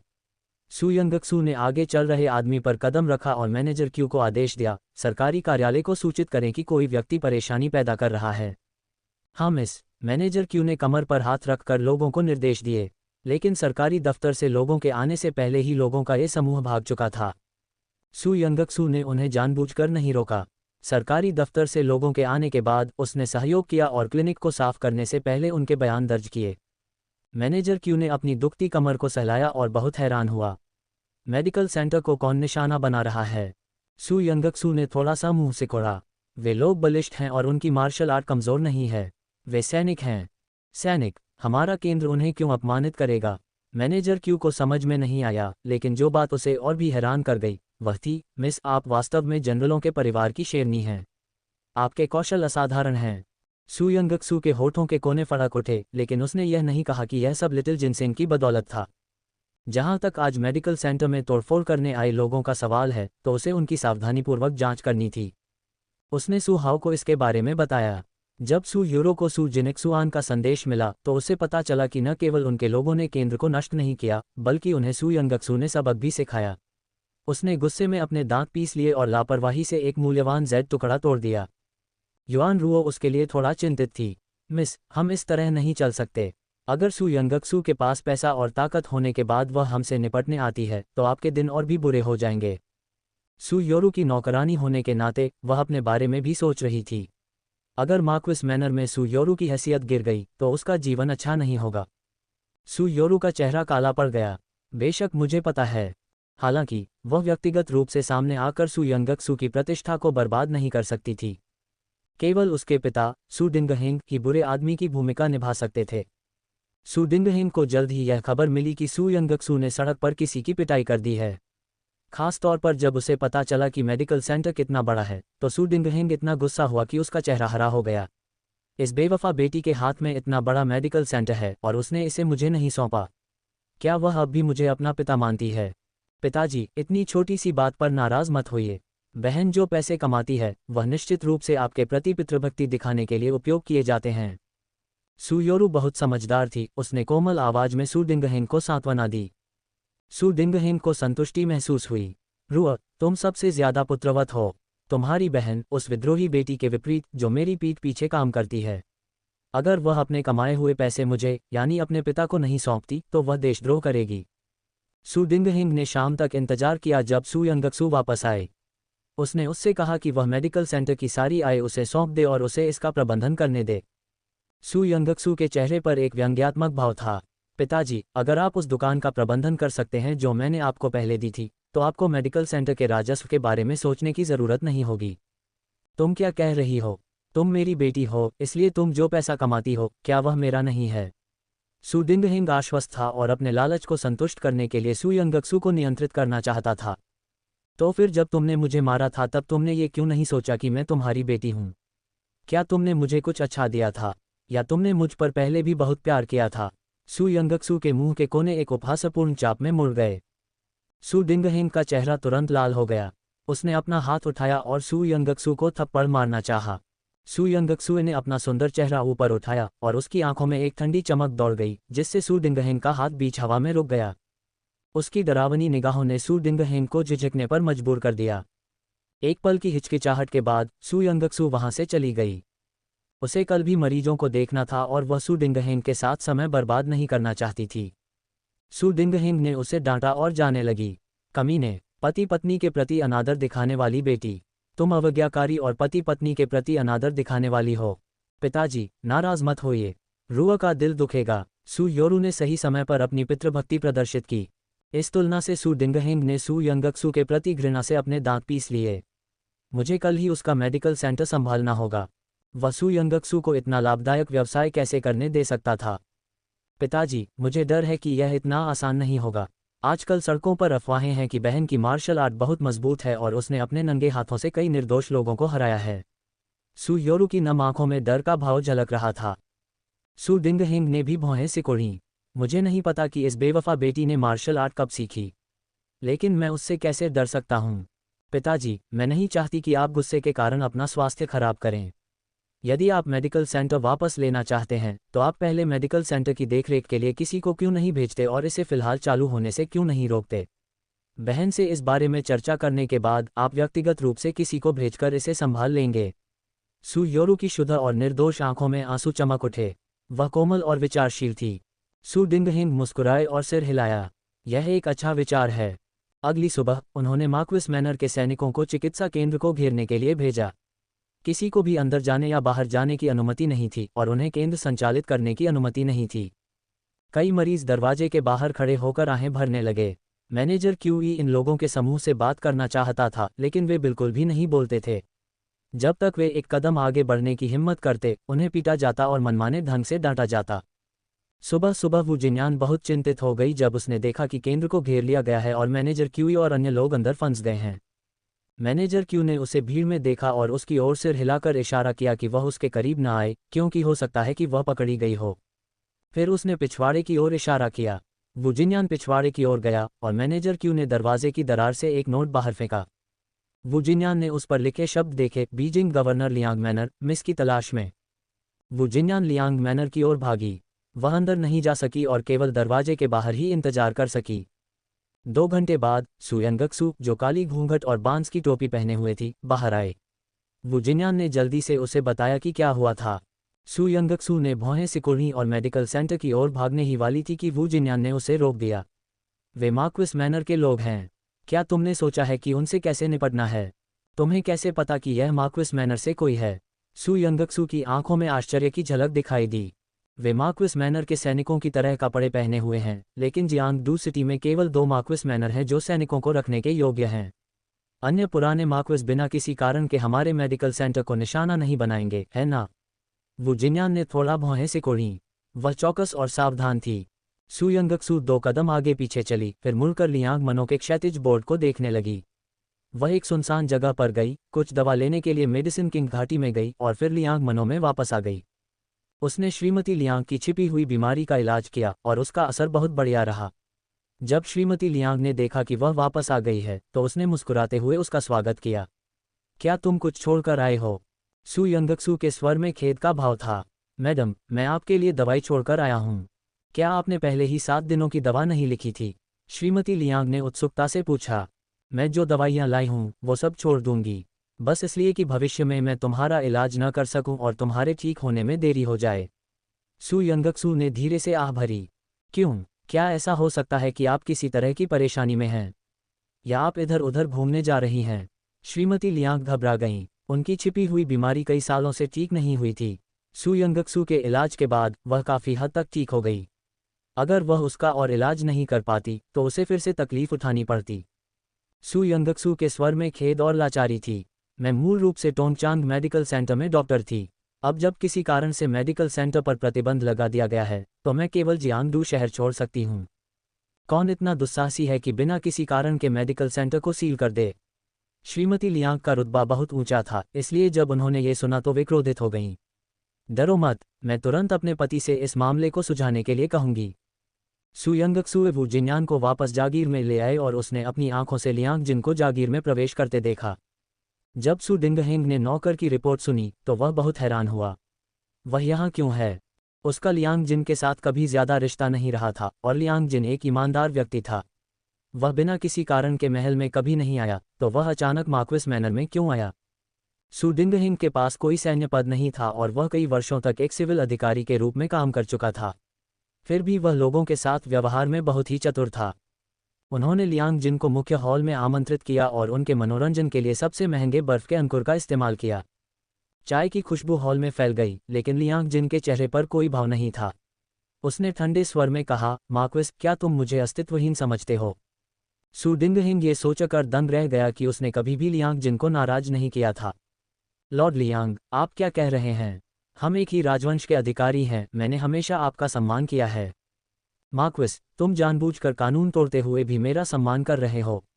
टोंगचांग मेडिकल सेंटर ईमानदारी से चल रहा है, लेकिन तुमने इसकी सुरक्षा के लिए सैनिक भेजे और इसे खोलने से मना कर दिया। क्या तुम्हें पता है कि कितने मरीजों की बीमारियों का इलाज देरी से हुआ है? लियांग जिन ने सख्त चेहरे से पूछा। कहाँ? ये कहाँ से आया? लॉर्ड लियांग, शायद आपको ये पता न हो, लेकिन टोंगचांग मेडिकल सेंटर मेरी अविवाहित बेटी सू यंगक्सू ने खोला है। उसने मेडिकल सेंटर मुझे सौंपने से इनकार कर दिया, इसलिए मैंने ये योजना बनाई। वह सिर्फ एक लड़की है जिसने दुनिया नहीं देखी है। वह मेडिकल सेंटर को अच्छी तरह से कैसे संभाल सकती है? सू डिंगहेंग का दिल गुस्से से जल रहा था। उसे उम्मीद नहीं थी कि लियांग जिन को इस वजह से उससे परेशानी होगी। साथ ही उसने अपने दिल में कई बार सू यंगक्सू को डांटा। मिस्सू का मेडिकल सेंटर का प्रबंधन जरूरी नहीं कि आपसे भी बदतर हो, है ना? लियांग जिन की आंखें उपहास से भरी थीं। उसने शिकायतों का एक ढेर निकाला। यह उस दुकान का कर्ज है जिसे आपने बंद कर दिया है। शिकायत आम लोगों ने दर्ज कराई थी। मार्क्विस, आपने व्यवसाय को गलत तरीके से प्रबंधित किया, जिसके परिणामस्वरूप घाटा हुआ, और फिर भी आप अपनी बेटी के मेडिकल सेंटर के लिए पूछने की हिम्मत रखते हैं। लियांग जिन की अभिव्यक्ति और शब्द कठोर थे, और उन्होंने जो कहा उससे सू डिंगहेंग की बेशर्मी की एक परत उधेड़ दी गई। सू डिंगहेंग शर्मिंदा और परेशान दोनों था। इन दोनों चीज़ों का एक दूसरे से क्या लेना देना है? मैं ये पैसे लौटा दूंगा। तुम इसे कब लौटाओगे? मुझे एक शब्द बताओ। अगली बार जब अदालत सुनवाई के लिए खुलेगी तो मेरे पास लोगों के लिए स्पष्टीकरण होगा। लियांग जिन ने ठंडी सांस ली। मैंने कहा था कि मैं इसे वापस कर दूंगा। लॉर्ड लियांग, आप इतने आक्रामक क्यों हैं? हजारों टन चांदी, क्या उसे अपने पास रखना अच्छा नहीं लगेगा? यह उन तुच्छ साधारण लोगों को क्यों दिया जाना चाहिए? लियांग जिन ने हमेशा सू डिंगहेंग को नीची नज़र से देखा था और अपनी आंखों में उपहास को छिपाया नहीं था। मार्क्विस, मैं आपको सलाह देता हूं कि आप उन लोगों को जल्द से जल्द वापस ले लें। अन्यथा मैं आपको लोगों के मुआवजे की गणना करने के लिए किसी भी समय राजधानी के गवर्नर की जागीर में आमंत्रित करूंगा। लियांग जिन, आप बहुत आगे जा रहे हैं। सू डिंगहिंग ने चाय का कप तोड़ दिया, उसका चेहरा राख हो गया। मार्क्विस सू, मैं बस इस मामले पर चर्चा कर रहा हूं। क्या आप मार्क्विस मैनर के सैनिकों को वापस बुलाएंगे या नहीं? लियांग जिन ने सू डिंगहिंग को घूरते हुए कहा, बिल्कुल भी नहीं। हुम्फ। सू डिंगहिंग एक क्रोधित मुर्गे की तरह था जो लियांग जिन के सामने हार मानने को तैयार नहीं था। लियांग जिन ने हाथ हिलाया। पुरुषों, बेड़ियां ले आओ और मार्क्विस सू को मेरे साथ राजधानी के गवर्नर की जागीर में वापस बुलाओ। तुम। सू डिंगहिंग लियांग जिन के रौबदार व्यवहार से भयभीत था। अगर उसे सचमुच जंजीरों में जकड़कर लियांग जिन द्वारा राजधानी के गवर्नर की जागीर में लाया जाता तो वह अपनी प्रतिष्ठा खो देता। क्रोध, शर्म, घृणा और अनगिनत भावनाएं उमड़ पड़ीं। सू डिंगहिंग ने दांत पीसते हुए कहा, मैं अब लोगों को वापस ले लूंगा। ऐसा कहने के बाद उन्होंने तुरंत लोगों को चिकित्सा केंद्र को घेरने वाले सैनिकों को हटाने का आदेश दिया। लियांग जिन ने शिकायत को दूर रखा और सू डिंगहिंग को सूचित किए बिना ही मार्क्विस मैनर छोड़ दिया। मार्क्विस मैनर के प्रवेश द्वार पर उसने सू यंगक्सू को काले घूंघट और बांस की टोपी पहने देखा। उसने आगे बढ़कर कहा, जीनियस डॉक्टर, चिंता मत करो। टोंगचांग मेडिकल सेंटर के सैनिक पहले ही वापस चले गए हैं। आप शांति से मरीज की देखभाल कर सकते हैं। उसने सू यंगक्सुए को प्रशंसा से देखा। सू यंगक्सू मुस्कुराए। धन्यवाद, लॉर्ड लियांग, केंद्र की मदद करने के लिए। मुझे धन्यवाद देने की कोई ज़रूरत नहीं है। जियांगडू शहर में बड़े और छोटे मामले सभी मेरी जिम्मेदारी के अंतर्गत आते हैं। इसके अलावा आपने मेरी पत्नी को ठीक कर दिया है, इसलिए मैं आपको पर्याप्त धन्यवाद नहीं दे सकता। अपनी पत्नी का जिक्र आते ही लियांग जिन की आंखों में कोमलता की झलक दिखाई दी। सू यंगक्सुए ने उसकी ओर देखा और अचानक चू लिहान के बारे में सोचा। वह बदबूदार राजकुमार जिसने उसका जेड पेंडेंट और रूमाल चुराया था, दूसरों को देखकर हमेशा ठंडा रहता था, लेकिन उसके लिए। अरे, तुम प्यार के बारे में सोच रहे हो? छोटे जिनसेंग की तीखी और कोमल आवाज में गपशप का आभास था। सू यंगक्सू ने तुरंत अपना सिर हिलाया। तुम ही हो जो इसके बारे में सोच रहे हो। तुम एक कमज़ोर आदमी हो जो दिन भर तरह तरह की अश्लील चीज़ों के बारे में सोचते रहते हो। हन्फ, मैं तुम्हारे पूर्वजों से ज़्यादा समय तक जीवित रहा हूं और बहुत कुछ देखा है। जल्दी या बाद में तुम धोखा खा जाओगे। छोटे जिनसेंग ने सू यंगक्सू की ओर जीभ निकाली। सू यंगक्सू की आंखें गुस्से से भरी हुई थीं। क्या वह चू लिहान द्वारा धोखा खा जाएगी? बिल्कुल नहीं। मेडिकल सेंटर को एक दिन के लिए सील कर दिए जाने के बाद ये सामान्य रूप से संचालित हो रहा था। मैनेजर क्यूई और वू जिन्यान भी बहुत व्यस्त थे। सू यंगक्सुए ने उनकी मदद की और देर रात ही जागीर में वापस लौटी। उसके आराम करने का इंतजार किए बिना जीलान ने धीरे से उससे कहा, मिस मार्क्विस अभी आया और आंगन तोड़ दिया। वह बहुत गुस्से में था। सू यंगक्सू आंगन में लौटी और देखा कि वहां गंदगी फैली हुई थी जिसे साफ नहीं किया गया था। वह इतनी क्रोधित हुई कि उसने अपने होंठ सिकोड़ लिए। बहुत बढ़िया, बहुत बढ़िया। उसे पिता कहना उसका अपमान करना था, है न? सू यंगक्सू ने अपनी आस्तीन चढ़ाई और सू डिंगहिंग के आंगन में पहुंची, जिससे वह डर गया क्योंकि वह आराम करने वाला था। उसका चेहरा भय से भर गया। तुम बेवफा बेटी, क्या तुम मरना चाहती हो? मेरे आंगन में घुसने की तुम्हारी हिम्मत कैसे हुई? पिताजी, आप मेरे आंगन में घुस सकते हैं, तो मैं आपके आंगन में क्यों नहीं घुस सकता? सू डिंगहिंग ने अपना मुंह हिलाया, लेकिन इससे पहले कि वह कुछ बोल पाता, सू यंगक्सू ने पहले चिल्लाया, सिर्फ इसलिए कि आप मेरे पिता हैं तो आप मेरे मेडिकल सेंटर को भी नहीं जाने देंगे। आज आपको अपमानित किया गया और अब आप मुझ पर दोष डालना चाहते हैं। तुम बेऔलाद बेटी, मुझे पता था कि यह तुम ही थी जिसने लियांग जिन को भड़काया था। अन्यथा लियांग जिन अचानक उसके पास आकर पुराने हिसाब किताब निकालकर उस पर इतनी बेरहमी से हमला क्यों करता? ये सब सू यंगक्सुए इस अवज्ञाकारी चीज के कारण था। लेकिन तुम लियांग जिन को कैसे जानते हो? वह फिर से यह समझ नहीं पाया। सू यंगक्सू के मेडिकल सेंटर के बारे में भूल जाओ जिसे उसकी मां ने पीछे छोड़ दिया था। लियांग जिन के आधिकारिक पद और गुस्से के कारण यहाँ तक कि वह भी उसे अपमानित करने की हिम्मत नहीं कर सका। सू यंगक्सू उसे कुछ भी करने का आदेश कैसे दे सकती थी? पिताजी, आप जानना चाहते हैं? सू यंगक्सू के मुंह के कोनों में एक शैतानी मुस्कान उभर आई। सू डिंगहिंग ने ठंडी सांस ली। सू यंगक्सू की आंखों में मुस्कान तुरंत ठंडी हो गई। अगर मैं तुम्हें नहीं बताऊंगी तो तुम मेरे साथ क्या कर सकती हो? तुम बेऔलाद बेटी हो। सू डिंगहिंग ने एक फूलदान उठाया और सू यंगक्सुए पर फेंक दिया। सू यंगक्सू को चोट तो नहीं लगी, लेकिन फूलदान टुकड़े टुकड़े हो गया। सू डिंगहिंग का दिल दुख गया। पिताजी, आपने मेरा आंगन तोड़ दिया। क्यों ना मैं भी आपके प्रति अपनी पितृभक्ति प्रदर्शित करूं? सू यंगक्सू ने ठंडी मुस्कान दी। फिर कुछ भूसों और लातों से उसने सू डिंगहेंग के कमरे की सारी कीमती चीजें तोड़ दीं। उसने उसके आंगन में लगे सारे विदेशी फूल और पौधे भी उखाड़ दिए। सू डिंगहेंग गुस्से से उछल पड़ा और पागलों की तरह चिल्लाया, सू यंगक्सू, क्या तुम पागल हो? मैं तुम्हें पीट पीट कर मार डालूंगा। क्या ऐसा है? पिताजी, ऑर्किड का ये गमला काफी महंगा लगता है। इसे महल में उगाया गया था, है न? जैसे ही सू यंगक्सू ने बोलना समाप्त किया, फूलदान जोर से टूट गया। उसने उस पर कई बार पैर भी रखे। सू डिंगहिंग ने अपनी छाती को जोर से पकड़ लिया। ऑर्किड का वह गमला हजारों सोने के बराबर है, सू यंगक्सू। पिताजी, आपने मेरा आंगन तोड़ दिया और मैंने आपका आंगन तोड़ दिया। ये ऋण बराबर है। सू यंगक्सुए ने संतोष से गंदगी को देखा और ताली बजाई। उसकी आंखों में चांद की रोशनी झलक रही थी और ठंड इतनी थी कि लोग घबरा गए।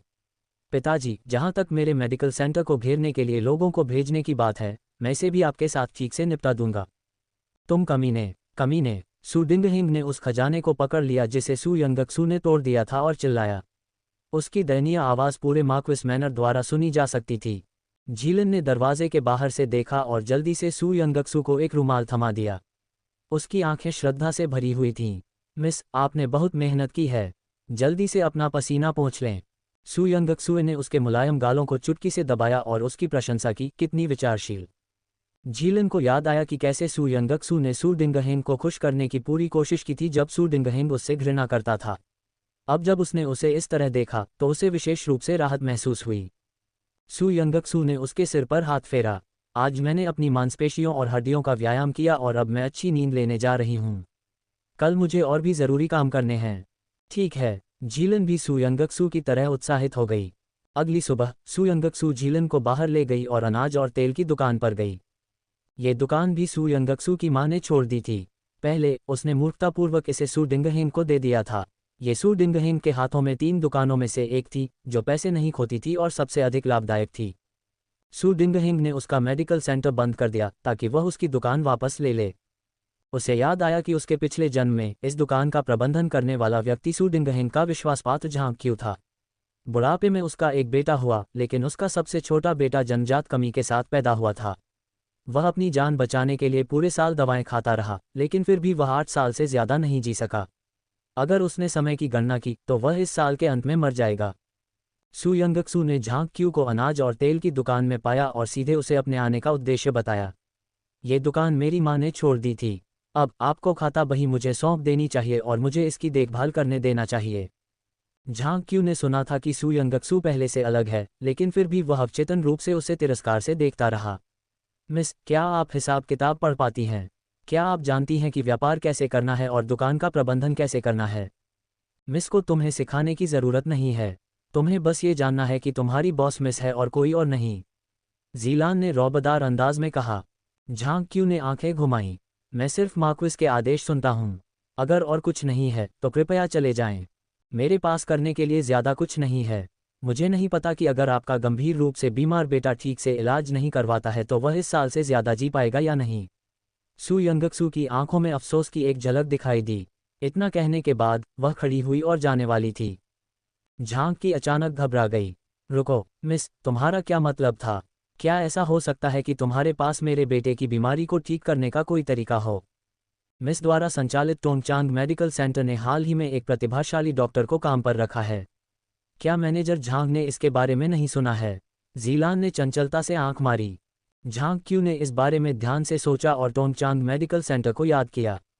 ये 10 साल से भी ज़्यादा समय पहले काफ़ी मशहूर था, लेकिन लंबे समय से यह शांत था। कहा जाता है कि इसका विस्तार हुआ है और हाल ही में इसे फिर से खोला गया है। अगर उनके पास वाकई कोई प्रतिभाशाली डॉक्टर होता जो उनके बेटे को ठीक कर सकता। झांग क्यू सू यंगक्सू के सामने घुटनों के बल बैठ गया, उसकी आंखों में विनती थी।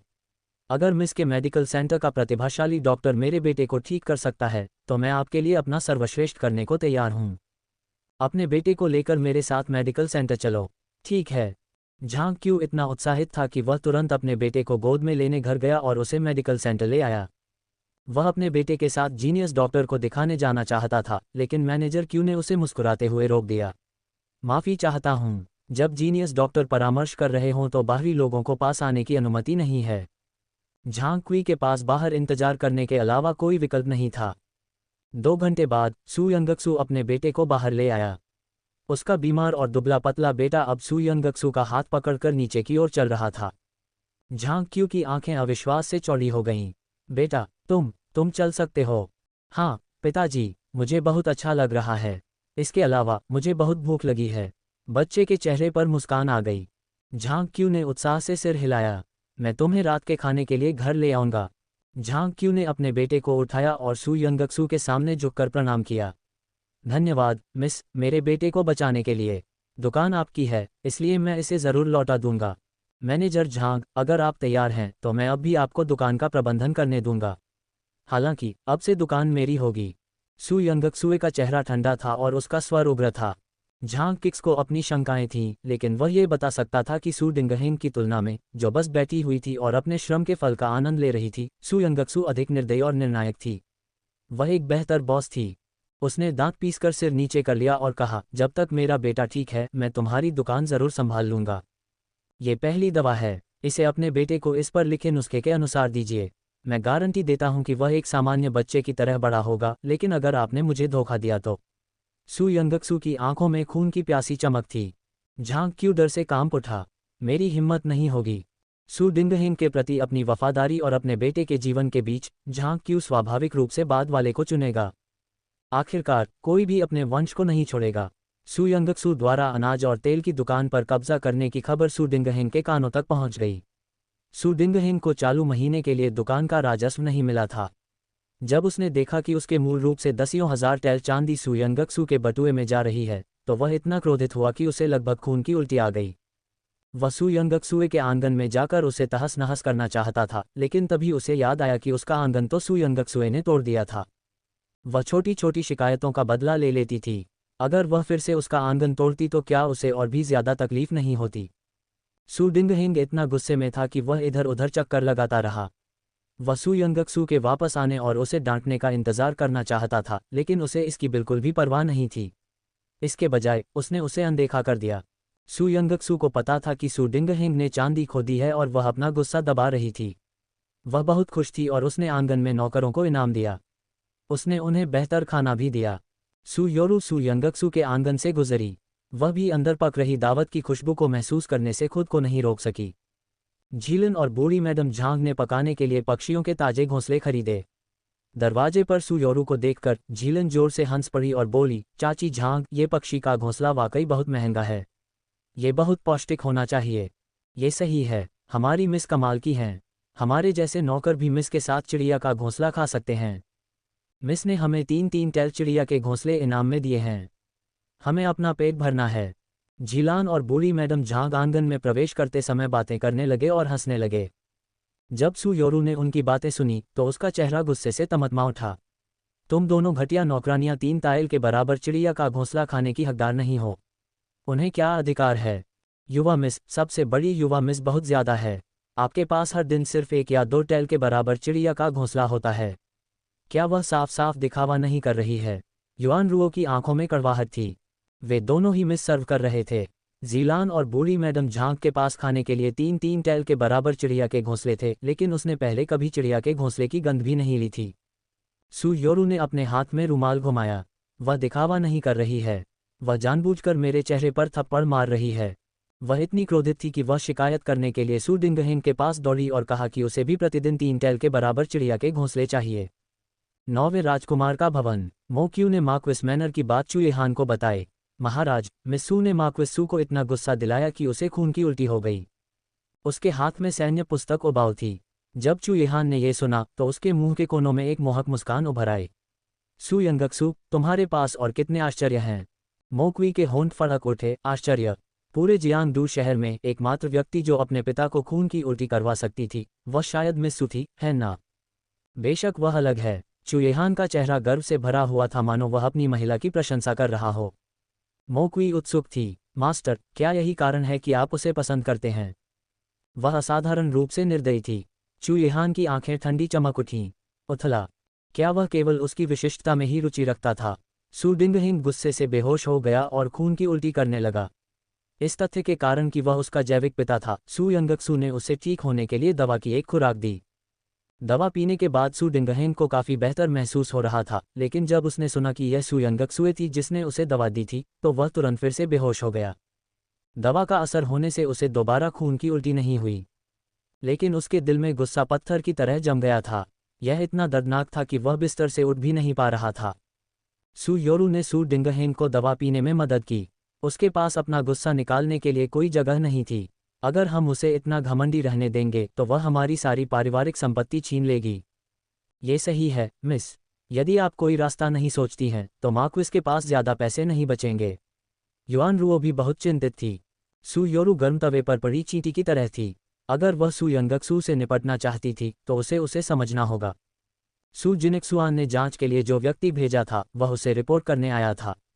तभी उसे पता चला कि लियांग जिन उसके पिता की तलाश में आया था और उसने उसे मेडिकल सेंटर की रखवाली करने वाले सैनिकों को वापस बुलाने की धमकी दी थी, क्योंकि वहां एक प्रतिभाशाली डॉक्टर था जिसने कई सालों से उसकी पत्नी की छिपी हुई बीमारी को ठीक कर दिया था।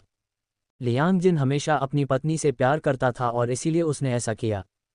इसके अलावा उसके पिता के विश्वसनीय सहयोगी झांग क्यू अचानक सू यंगक्सू के अधीनस्थ बन गए थे, क्योंकि उस प्रतिभाशाली डॉक्टर ने उनके जन्मजात कमजोर बेटे को ठीक कर दिया था।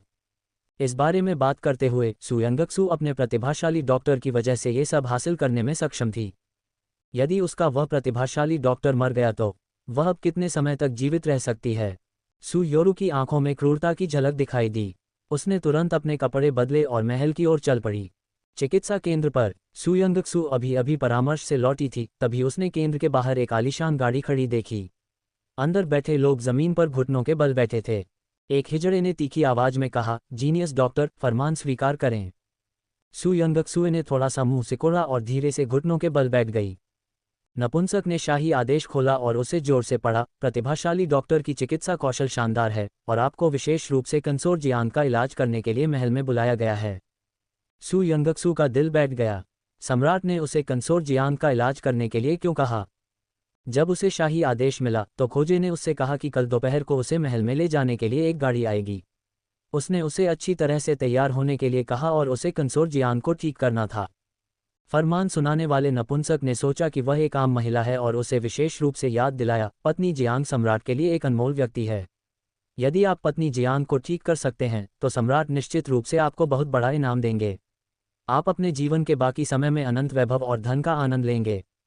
सू यंगक्सुए ने अपने होंठ सिकोड़ते हुए कहा, धन्यवाद। नपुंसक अपने आदमियों के साथ चला गया। मैनेजर क्यू तुरंत सू यंगक्सू के सामने आया। मिस, हमें क्या करना चाहिए? सम्राट ने आपको महल में बुलाया है। यदि वह कंसोर जियांग को ठीक कर सके तो ठीक रहेगा, लेकिन यदि वह ऐसा नहीं कर सकी तो यह एक बड़ी समस्या होगी। सू यंगक्सुए की जान खतरे में पड़ जाएगी। वू जिन्यान ने ध्यान से सोचा। हालांकि तुमने कुछ रोगियों को ठीक किया है, लेकिन सम्राट को कैसे पता चला? उसने अचानक तुम्हें महल में क्यों बुलाया और पत्नी जियांग का इलाज करने के लिए क्यों कहा? स्वाभाविक रूप से ऐसे लोग हैं जो लहरों को धकेलने का इरादा रखते हैं। सू यंगक्सू ने अपने होठों को सिकोड़ लिया। उसने मैनेजर क्यू को चिंता न करने को कहा और उसे केंद्र में काम करने के लिए छोड़ दिया। केवल वू जिन्यान चिंतित थी। वह चुपचाप उसके पीछे ऊपर उसके निजी कमरे में चली गई। सू यंगक्सू को पता था कि वह उसके बारे में चिंतित थी, इसलिए वह उसके साथ बहुत दोस्ताना व्यवहार करती थी। अगर आपको कोई आपत्ति न हो बहन जिन्यान, बैठिए। ये देखकर कि वह उसके करीब आने को तैयार है, वू जिन्यान बहुत खुश हुआ। तुम मुझे बहन कहकर मेरी चापलूसी कर रही हो। मैं तुम्हें सब कुछ बता दूंगा जो मैं जानता हूँ। सू यंगजू ने सिर हिलाया। वू जिन्यान ने कहा कि कंसोर्ट जियांग पश्चिमी क्षेत्रों की राजकुमारी थी और उसे विवाह के लिए ग्रेट चेंग राजवंश में भेजा गया था। क्योंकि वह बहुत सुंदर थी, इसलिए उसे हमेशा सम्राट का बहुत प्यार मिला था। हालांकि सम्राट द्वारा अनुग्रह प्राप्त करने के बाद वह बीमारी से ग्रस्त हो गई थी। हालांकि वह इतने सालों से अनुग्रह प्राप्त कर रही थी, लेकिन कोई भी शाही चिकित्सक उसे ठीक नहीं कर पाया था। ये कुछ ऐसा था जो सू यंगक्सू को नहीं पता था। उसे केवल इतना याद था कि उसके पिछले जन्म में उसकी भयानक मृत्यु से पहले पत्नी जियांग की मृत्यु हो चुकी थी। उस समय चू चेंगे का पीछा करने के लिए वह महारानी के करीब पहुंच गई। जब कंसोर्ट जियांग की मृत्यु हो गई तो वह महल में थी। जब महारानी को पता चला कि कंसोर्ट जियांग की मृत्यु हो गई है तो वह बहुत खुश हुई, जैसे उसने एक महान दुश्मन को खत्म कर दिया हो। पत्नी जियांग की बीमारी का संबंध महारानी से होना चाहिए। अगर वह इस बार महल में गई तो अगर वह कंसोर्ट जियांग को ठीक नहीं कर पाई तो यह मौत की सजा होगी। अगर उसने कंसोर्ट जियांग को ठीक कर दिया तो वह शायद महारानी की दुश्मन भी बन जाएगी। तुम्हें किस बात का डर है? भले ही तुम्हारा सिर काट दिया जाए, मैं तुम्हारी उम्र बढ़ा सकता हूं और तुम्हें उन बुरी औरतों से लड़ना जारी रखने की इजाज़त दे सकता हूं। छोटे जिनसेंग ने फिर से हंगामा करना शुरू कर दिया। सू यंगक्सुए ने धीमी आवाज में डांटा, चुप रहो। हुम्फ। छोटा जिनसेंग गुस्से से भर गया। यंगक्सुए, तुम। वू जिन्यान ने सोचा कि सू यंगक्सुए बहुत घबरा गई थी और वह थोड़ा गुस्सा हो गई। सू यंगक्सू ने कहा, सब ठीक है बहन, आपको चिंता करने की ज़रूरत नहीं है, मैं ठीक हूँ। क्या तुम सच में ठीक हो? यंगक्सू, अगर तुम मना कर सकती हो तो तुम अपनी पहचान क्यों नहीं बताती और अपने भाई को सम्राट से इस मामले को खत्म करने की भीख क्यों नहीं मांगने देती? यह एकमात्र तरीका था जिसके बारे में वू जिन्यान सू यंगक्सू की रक्षा के लिए सोच सकता था। बहन, क्या आप चाहती हैं कि मैं अपने भाई का बोझ बढ़ा दूं? सू यंगक्सू मुस्कुराए। वू जिन्यान ने अपने होंठ काटे। वह स्वाभाविक रूप से ऐसा नहीं चाहती थी, लेकिन तुम्हें यह भी डर है कि मेरे साथ कुछ हो जाएगा। तो तुम्हें मेरे भाई के लिए दुख हो रहा है और तुम नहीं चाहती कि वह दुखी हो, है ना? काले घूंघट के नीचे सू यंगक्सू की आंखें एक चालाक रोशनी से भर गईं। वू जिन्यान का चेहरा तुरंत लाल हो गया। मुझे लगता है कि आपके पास इससे निपटने की कोई योजना है। बेहतर होगा कि मैं पहले जाकर अपना काम करूं। सू यंगक्सू ने उसकी पीठ की ओर देखा और मुस्कुराए। दरवाज़ा बंद करने के बाद वह मेडिसिन किंग घाटी में प्रवेश कर गई। उसने मेडिसिन किंग वैली में जहर को दूर करने के लिए कुछ जड़ी बूटियां चुनी थीं। छोटी जिनसेंग उसके सामने कूद पड़ी, कुछ जड़ें घमंड से तैर रही थीं। अरे, तुमने जहर को दूर करने के लिए इतनी सारी जड़ी बूटियां क्यों चुनी? तुमने अभी तक उसका निदान भी नहीं किया है। सू यंगक्सू ने आगे बढ़ना बंद नहीं किया। मैंने पहले ही इसका अनुमान लगा लिया है। महल में बहुत सी महिलाएं हैं। एक का इलाज करने के बाद अभी भी बहुत सी महिलाएं हैं। क्यों ना हम उन सभी को जहर दे दें? छोटा जिनसेंग सरल और असभ्य था। सू यंगक्सू ने एक जड़ को खींचा और उसे उपदेश दिया, तुम इतनी छोटी हो फिर भी इतनी खतरनाक हो। ये दर्द देता है। मैं दुष्ट नहीं हूँ, मैं तुम्हारे बारे में सोच रहा हूँ। अगर तुम उन सभी को जहर दे दोगे तो तुम ठीक हो जाओगे। उसके पीले शरीर पर उसकी दो सफ़ेद आंखें घूम रही थीं और उसका चेहरा इस शिकायत से भरा हुआ था कि वह उसके लिए सोचने के कारण तिरस्कृत हो रहा था। इसके अलावा उसने बहुत गंभीरता से दोहराया, मैं तुम्हारा पूर्वज हो सकता हूँ। मैं युवा नहीं हूँ। ठीक है, ठीक है, ठीक है, छोटे पूर्वज। सू यंगक्सू ने उसे थपथपाया और मनाया। दवा लेने के बाद वह आराम से सोने के लिए मार्क्विस मैनर लौट आए। अगली सुबह वह मेडिकल सेंटर में इंतजार करने लगी। कल भी वह यही सोच रही थी कि उसे कंसोर्ट जियांग का इलाज करने की सलाह किसने दी थी। जैसे ही गाड़ी महल में दाखिल हुई उसे उत्तर पता चल गया। सू योरू की गाड़ी पहले ही महल के द्वार पर रुक चुकी थी। उसे आज आने की ज़रूरत नहीं थी, लेकिन अगर वह सू यंगक्सू को समझना चाहती थी तो उसे इस प्रतिभाशाली डॉक्टर से मिलना था। उसने देखा कि वह गाड़ी जो प्रतिभाशाली डॉक्टर को ला रही थी रुकी और सिर से पैर तक काले कपड़े पहने एक व्यक्ति उतरा। वह उस व्यक्ति का चेहरा भी ठीक से नहीं देख पाए। उसने तुरंत भौहें सिकोड़ लीं। यह इतना अजीब क्यों है? मैं ये भी नहीं बता सकती कि वह व्यक्ति पुरुष है या महिला। उसके बगल में युआन रुओ की आंखें भी घृणा से भरी हुई थीं। मैंने सुना है कि दुनिया में कई अजीब लोग इस तरह के कपड़े पहनते हैं जैसे कि उन्हें देखा नहीं जा सकता। इस आकृति को देखकर लगता है कि यह एक महिला है, लेकिन यह एक ट्रांसवेस्टाइट हो सकती है। सू योरू ने हल्के से नाक भान सिकोड़ी। चाहे वह इंसान हो या ट्रांसवेस्टाइट, वह महल से जिंदा निकलने के बारे में भूल सकती थी। सू यंगक्सू और सू योरू युनवेई महल की ओर नपुंसक किन के नेतृत्व में चले गए। नपुंसक किन कंसोर्ट जियांग के महल का मुख्य नपुंसक था। वह थोड़ा बड़ा था और उस नपुंसक की तुलना में अधिक मधुर आवाज में बात करता था जिसने तीखी आवाज में फरमान सुनाया था। जीनियस डॉक्टर, अगर आप कंसोर्ट को ठीक कर सकते हैं तो आपका भविष्य असीम होगा। सम्राट न केवल आपको शानदार इनाम देंगे बल्कि वह आपको इंपीरियल एकेडमी ऑफ मेडिसिन में प्रवेश का मौका भी देंगे। सम्राट प्रतिभाओं को संजोकर रखते हैं। सू योरू ने मुस्कुराते हुए सहमति जताई, ये सही है। प्रतिभाशाली डॉक्टर की चिकित्सा कौशल शानदार है। वह निश्चित रूप से पत्नी को ठीक करने में सक्षम होगा। उसने सू यंगक्सू की ओर से शेखी बघारी। अगर उसे ठीक नहीं किया जा सका तो ये सजा उसकी मौत का वारंट होगी। सू यंगक्सू ने सीधे सामने देखा और ठंडे स्वर में पूछा, इससे तुम्हारा क्या लेना देना है कि मैं यहाँ पत्नी का इलाज करने आई हूँ। वह उसके साथ हवा की तरह व्यवहार करती थी, जिसके लिए सांस लेना भी एक बाधा थी। सू योरू की आंखों में गुस्से की झलक दिखी। उसने अपनी थोड़ी ऊंची की और अहंकार से कहा, मैं मार्शल साउथ के मार्क्विस की बेटी हूँ। सू यंगक्सू का स्वर उदासीन था। ओह, इसका पत्नी के इलाज से कोई लेना देना नहीं है। सू योरू अचानक उससे शर्मिंदा हो गई। नपुंसक किन ने जल्दी से आगे बढ़कर उनके बीच के माहौल को शांत किया। जीनियस डॉक्टर, शायद आपको इस बारे में पता न हो, लेकिन आप कॉन्सर्ट जियांग की बीमारी का इलाज करने के लिए महल में प्रवेश करने में सक्षम थे। यह मिस्सू की सिफारिश के कारण ही था। तार्किक रूप से कहें तो आपको उनका शुक्रिया अदा करना चाहिए। जब सू योरू ने यह सुना तो वह हल्के से खर्राटे लेने लगी और उसके धन्यवाद देने का इंतजार करने लगी। हालांकि सू यंगक्सू ने उसकी तरफ देखा तक नहीं। ओह, मैं तुम्हें धन्यवाद नहीं देना चाहती। नपुंसक किन को थोड़ा अजीब लगा। सू योरू ने अपने होंठ काटे। उसे याद आया कि वह महल में नखरे नहीं दिखा सकती थी, इसलिए उसने सब सहन कर लिया। सू यंगक्सुए और नपुंसक किन आगे आगे चल रहे थे जबकि वह पीछे से बुरी तरह से गाली दे रही थी। तुम्हें सू यंगक्सुए के लोग बनने के लिए किसने कहा? तुम मरने के लायक हो। वह निश्चित रूप से महल में मर जाएगी। पत्नी जियांग की बीमारी ठीक नहीं हो सकी।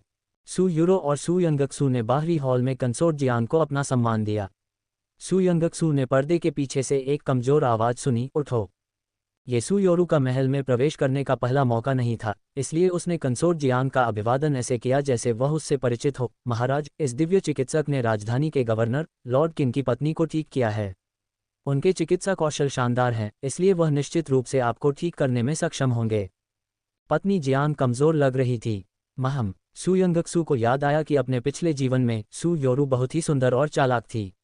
उसने अपनी पहली बेटी को कुचल दिया था, जबकि वह कई उच्च श्रेणी के अधिकारियों और रईसों की चापलूसी कर चुकी थी। अब जब उसने देखा कि वह कंसोर्ट जियांग से कितनी परिचित थी, तो सू यंगक्सू उसकी प्रशंसा करने से खुद को रोक नहीं पाए। वह काफी सक्षम थी। संयोगवश पुनर्जन्म के बाद वह काफी सक्षम थी। सू यंगक्सू ने नपुंसक किन से कहा, मैं लोगों का केवल व्यक्तिगत रूप से इलाज करूंगी। जो महत्वपूर्ण नहीं है वे चले जाएंगे। उसकी आभा पर्वत शिखर पर खिले फूल की तरह प्रबल थी और उसके वचन लोगों को अवज्ञा करने का साहस नहीं करने देते थे। जब नपुंसक किन ने कंसोर्ट जियांग से निर्देश मांगे तो वह सू योरू को बाहर ले आया। सू योरू की आंखें ठंडी और निर्दयी थीं। चलो देखते हैं तुम कब तक घमंडी रह सकते हो। सू यंगक्सुए ने कंसोर्ट जियांग का पर्दा उठाया और उसे चाइज लाउंज पर लेटे हुए देखा। ये कहना जरूरी था कि उसके पास प्यार करने लायक पूंजी थी। भले ही वह बिस्तर पर पड़ी थी, फिर भी वह खूबसूरत थी। सोने की परत चढ़ी लंबी पोशाक उसके नाजुक शरीर को ढंक रही थी और ये देखकर लोगों को उस पर दया आ गई। कॉन्सर्ट जियांग की नीलम जैसी आंखें सू यंगक्सू को घूर रही थीं। मैं कई सालों से बीमार हूँ। मुझे आपको परेशान करना है, जीनियस डॉक्टर। सू यंगक्सुए ने स्वीकृति में गुनगुनाया और अपनी नाड़ी पर 2 उंगलियां रखीं। कंसोर्ट जियांग के विनम्र और विनम्र रवैये के कारण वह इस सुंदरता को गिरते हुए नहीं देख सकती थी। नाड़ी के इस निदान ने उसके हृदय में अनुमान की पुष्टि कर दी। उसे सचमुच जहर दिया गया था। जीनियस डॉक्टर, कैसा है? पत्नी जियांग की आंखें आशा से भरी थीं। हालांकि वह इतने सालों से बीमार थी, फिर भी वह लंबे समय तक स्वस्थ रहना चाहती थी। सू यंगक्सू ने उदासीनता से केवल 4 शब्द कहे, इसका इलाज किया जा सकता है। सचमुच? कंसोर्ट जियांग की आंखें चमक उठीं। सू यंगक्सू ने सिर हिलाया। उसने उस पर एक्यूपंक्चर किया और आधा कटोरा खून निकाला। फिर उसने पहले से तैयार की गई मारक गोली निकाली और कंसोर्ट जियांग को खिला दी। पत्नी जियांग थोड़ी देर के लिए लेट गई और सो गई। सोते समय उसे चक्कर आने लगा और उसे अच्छा महसूस नहीं हुआ। हालांकि जब वह जागी तो उसे चारों ओर 2 आंखें दिखाई दी जो खुशी से रो रही थीं। महाराज, आप 8 घंटे से सो रहे हैं। महल की निजी नौकरानी जियांग लिंग ने उत्साह से कहा। क्या मैं वास्तव में इतने लंबे समय तक सोती रही? उपपत्नी जियांग को यह अविश्वसनीय लगा। जब उसने बात की तो उसने अपनी बहुत सारी ताकत वापस पा ली थी। जियांग लिंग की आंखें आंसुओं से भर गईं। जीनियस डॉक्टर की चिकित्सा कौशल वास्तव में शानदार है। महाराज, आपने कभी भी अच्छी नींद नहीं ली है और कभी भी 4 घंटे से ज्यादा नहीं सोए हैं। अब जब आप 8 घंटे सो चुके हैं तो मैं देख सकता हूं कि आपकी त्वचा में बहुत सुधार हुआ है। पत्नी जियांग ने जल्दी से अपना हाथ हिलाया। जल्दी से मेरे लिए एक आईना लाओ। जियांग लिंग एक आईना लेकर आया। कंसोर्ट जियांग ने खुद को आईने में देखा। हालांकि उसका चेहरा अभी भी पीला था, उसके होंठ थोड़े लाल थे। वे अब पहले जैसे भूरे नहीं रहे। पत्नी जियांग को सुखद आश्चर्य हुआ। जाओ और प्रतिभाशाली डॉक्टर को बुलाओ। मैं डॉक्टर को व्यक्तिगत रूप से धन्यवाद देना चाहती हूँ। महाराज, आप चिंता न करें। प्रतिभाशाली डॉक्टर इस समय बगल के हॉल में आपके लिए दवा बना रहे हैं। सु यंगक्सू ने कंसोर्ट जियांग के लिए दवा लाकर दी। जियांग लिंग दवा लेकर कंसोर्ट जियांग को खिलाना चाहती थी, लेकिन सु यंगक्सू ने उसे रोक दिया। मुझे करने दो। जियांग लिंग थोड़ा उलझन में था। कंसोर्ट जियांग ने अपना हाथ हिलाया और कहा, जीनियस डॉक्टर को ये करने दो। वह और हिजड़ा किन केवल पीछे हट सकते थे। सु यंगक्सुए ने कंसोर्ट जियांग को दवा पीते हुए देखा। कंसोर्ट जियांग ने अपनी आंखें बंद कर लीं और थोड़ी देर आराम किया। न केवल उसे कम असहजता महसूस हुई, बल्कि उसे बिस्तर से उठकर चलने फिरने की ताकत भी मिली। आखिरी बार मैं शाही उद्यान में दूसरे साल गया था जब मैं यहाँ आया था। कंसोर्ट जियांग की आंखों से गर्म आंसू बह निकले। उसने सु यंगक्सू को उसका इलाज करने के लिए धन्यवाद दिया और खुद को और भी अधिक भाग्यशाली महसूस किया। सु यंगक्सू ने कंसोर्ट जियांग को आकार दिया। उसका विदेशी आकर्षण महल में विशेष रूप से सुंदर रंग था, इसीलिए किसी ने उसे जहर दे दिया और उसे नुकसान पहुंचाना चाहा। मैं आपको किस नाम से संबोधित करूं? Genius doctor. कंसोर्ट जियांग की आंखें खुशी से भरी हुई थीं, एक अद्वितीय रत्न की तरह सुंदर। उसकी आंखों में देखते हुए सु यंगक्सू को अचानक चू येहान का ख्याल आया। उस बदबूदार राजकुमार की आंखें भी बहुत सुंदर थीं। यह एक अद्वितीय सौंदर्य था। मेरा उपनाम चू है, उसने सहजता से उत्तर दिया। जीनियस डॉक्टर चू, आपने मुझे ठीक कर दिया है। मैं आपका कैसे शुक्रिया अदा करूं? कंसोर्ट जियांग ने अपने जूते पहने और उठने ही वाली थी। सु यंगक्सू ने उसे रोकने के लिए कहा, यह सबसे अच्छा है कि आप जल्दबाजी में काम न करें। मैंने आपको पूरी तरह से ठीक नहीं किया है, लेकिन मैं पहले से बेहतर महसूस कर रहा हूँ। दिव्य डॉक्टर चू, अगर आप मुझे कुछ और दवा देंगे तो क्या मैं ठीक हो पाऊंगा? ऐसा प्रतीत होता है कि पत्नी जियांग के विचार जटिल नहीं थे। महाराज, आपके लिए ठीक होना मुश्किल नहीं है, लेकिन मुश्किल हिस्सा ये गारंटी देना है कि आपको फिर से कोई नुकसान नहीं पहुंचाया जाएगा, सु यंगक्सू ने हल्के से कहा। नुकसान तो नहीं होगा। कंसोर्ट जियांग की आंखों में जटिलता का भाव भर गया। उसका चेहरा बहुत गंभीर था और फिर उसके मुंह के कोने असहाय होकर खींच गए। ये वास्तव में एक कठिन मामला है। सु यंगक्सू ने गहरी सांस ली। ऐसा लग रहा था कि कंसोर्ट जियांग को पता था कि क्या हो रहा है। वह जानती थी कि वह बिना किसी कारण के बीमार नहीं पड़ेगी। इसके अलावा जो जहर उसे दिया गया था उसका उसकी मां से संबंध था। महाराज, मैं आपको ठीक करने का वादा कर सकता हूं और मैं भविष्य में आपकी सुरक्षा की गारंटी भी दे सकता हूं, लेकिन आपको मुझसे एक शर्त का वादा करना होगा। पत्नी जियांग की आंखें जिज्ञासा से भर गईं। कौन सी शर्त? मैंने अभी तक इसके बारे में नहीं सोचा है। जब मुझे इसके बारे में विचार आएगा तो मैं आपको बता दूंगा। सु यंगक्सू ने एक नुस्खा तैयार किया और उसे कंसोर्ट जियांग को सौंप दिया। महाराज, नुस्खा उस व्यक्ति को दें जो आपके सबसे करीब हो और जिस पर भरोसा किया जा सके। दवा चुनने से लेकर दवा को उबालने और उसे आपके पास लाने तक, ये सब केवल वही व्यक्ति व्यक्तिगत रूप से कर सकता है। इस तरह आप अपनी बीमारी से ठीक होने की गारंटी ले सकते हैं। कंसोर्ट जियांग ने सिर हिलाया। जियांग लिंग मेरे साथ महल में आई थी, इसलिए उसे यह सौंपने में कोई समस्या नहीं है। लेकिन जीनियस डॉक्टर चू, क्या वाकई आपको और कुछ नहीं चाहिए? अगर आप सम्राट से थोड़ा इनाम भी मांगते हैं तो मैं इसके लिए सहमत हो सकता हूँ। सु यंगक्सू ने अपना सिर हिलाया। मुझे इसमें कोई दिलचस्पी नहीं है। उसका महल में लड़ने का कोई इरादा नहीं था। वह कंसोर्ट जियांग का इलाज कर रही थी क्योंकि वह दूसरों के जाल में नहीं फंसना चाहती थी।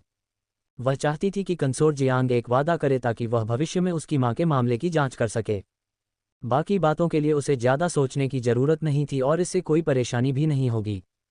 सु यंगक्सू ने अपना सामान पैक किया और दवा का डिब्बा लेकर पर्दे के पीछे से बाहर निकली। उसने देखा कि सु योरू अभी भी बाहर इंतजार कर रही थी। जब सु योरू को पता चला कि कंसोर्ट जियांग को बचाया जा सकता है तो उसका दिल पहले से ही उथल-पुथल हो गया था। पत्नी जियांग इतने सालों से बीमार थी, इतने सालों से। उसका इलाज कैसे हो सकता है? ये कैसे संभव हुआ? मिस सू, कंसोर्ट जियांग को इस बार बचाया जा सकता है। आपने जीनियस डॉक्टर चू की सिफारिश की, जो एक बड़ी योग्यता है। हालांकि जब नपुंसक किन ने सू योरू को ये बताया तो सू योरू को फिर भी मुस्कुराना पड़ा और जवाब देना पड़ा, यह मेरा कर्तव्य है। अगर महारानी स्वस्थ हैं तो मुझे भी उनके लिए खुशी होगी।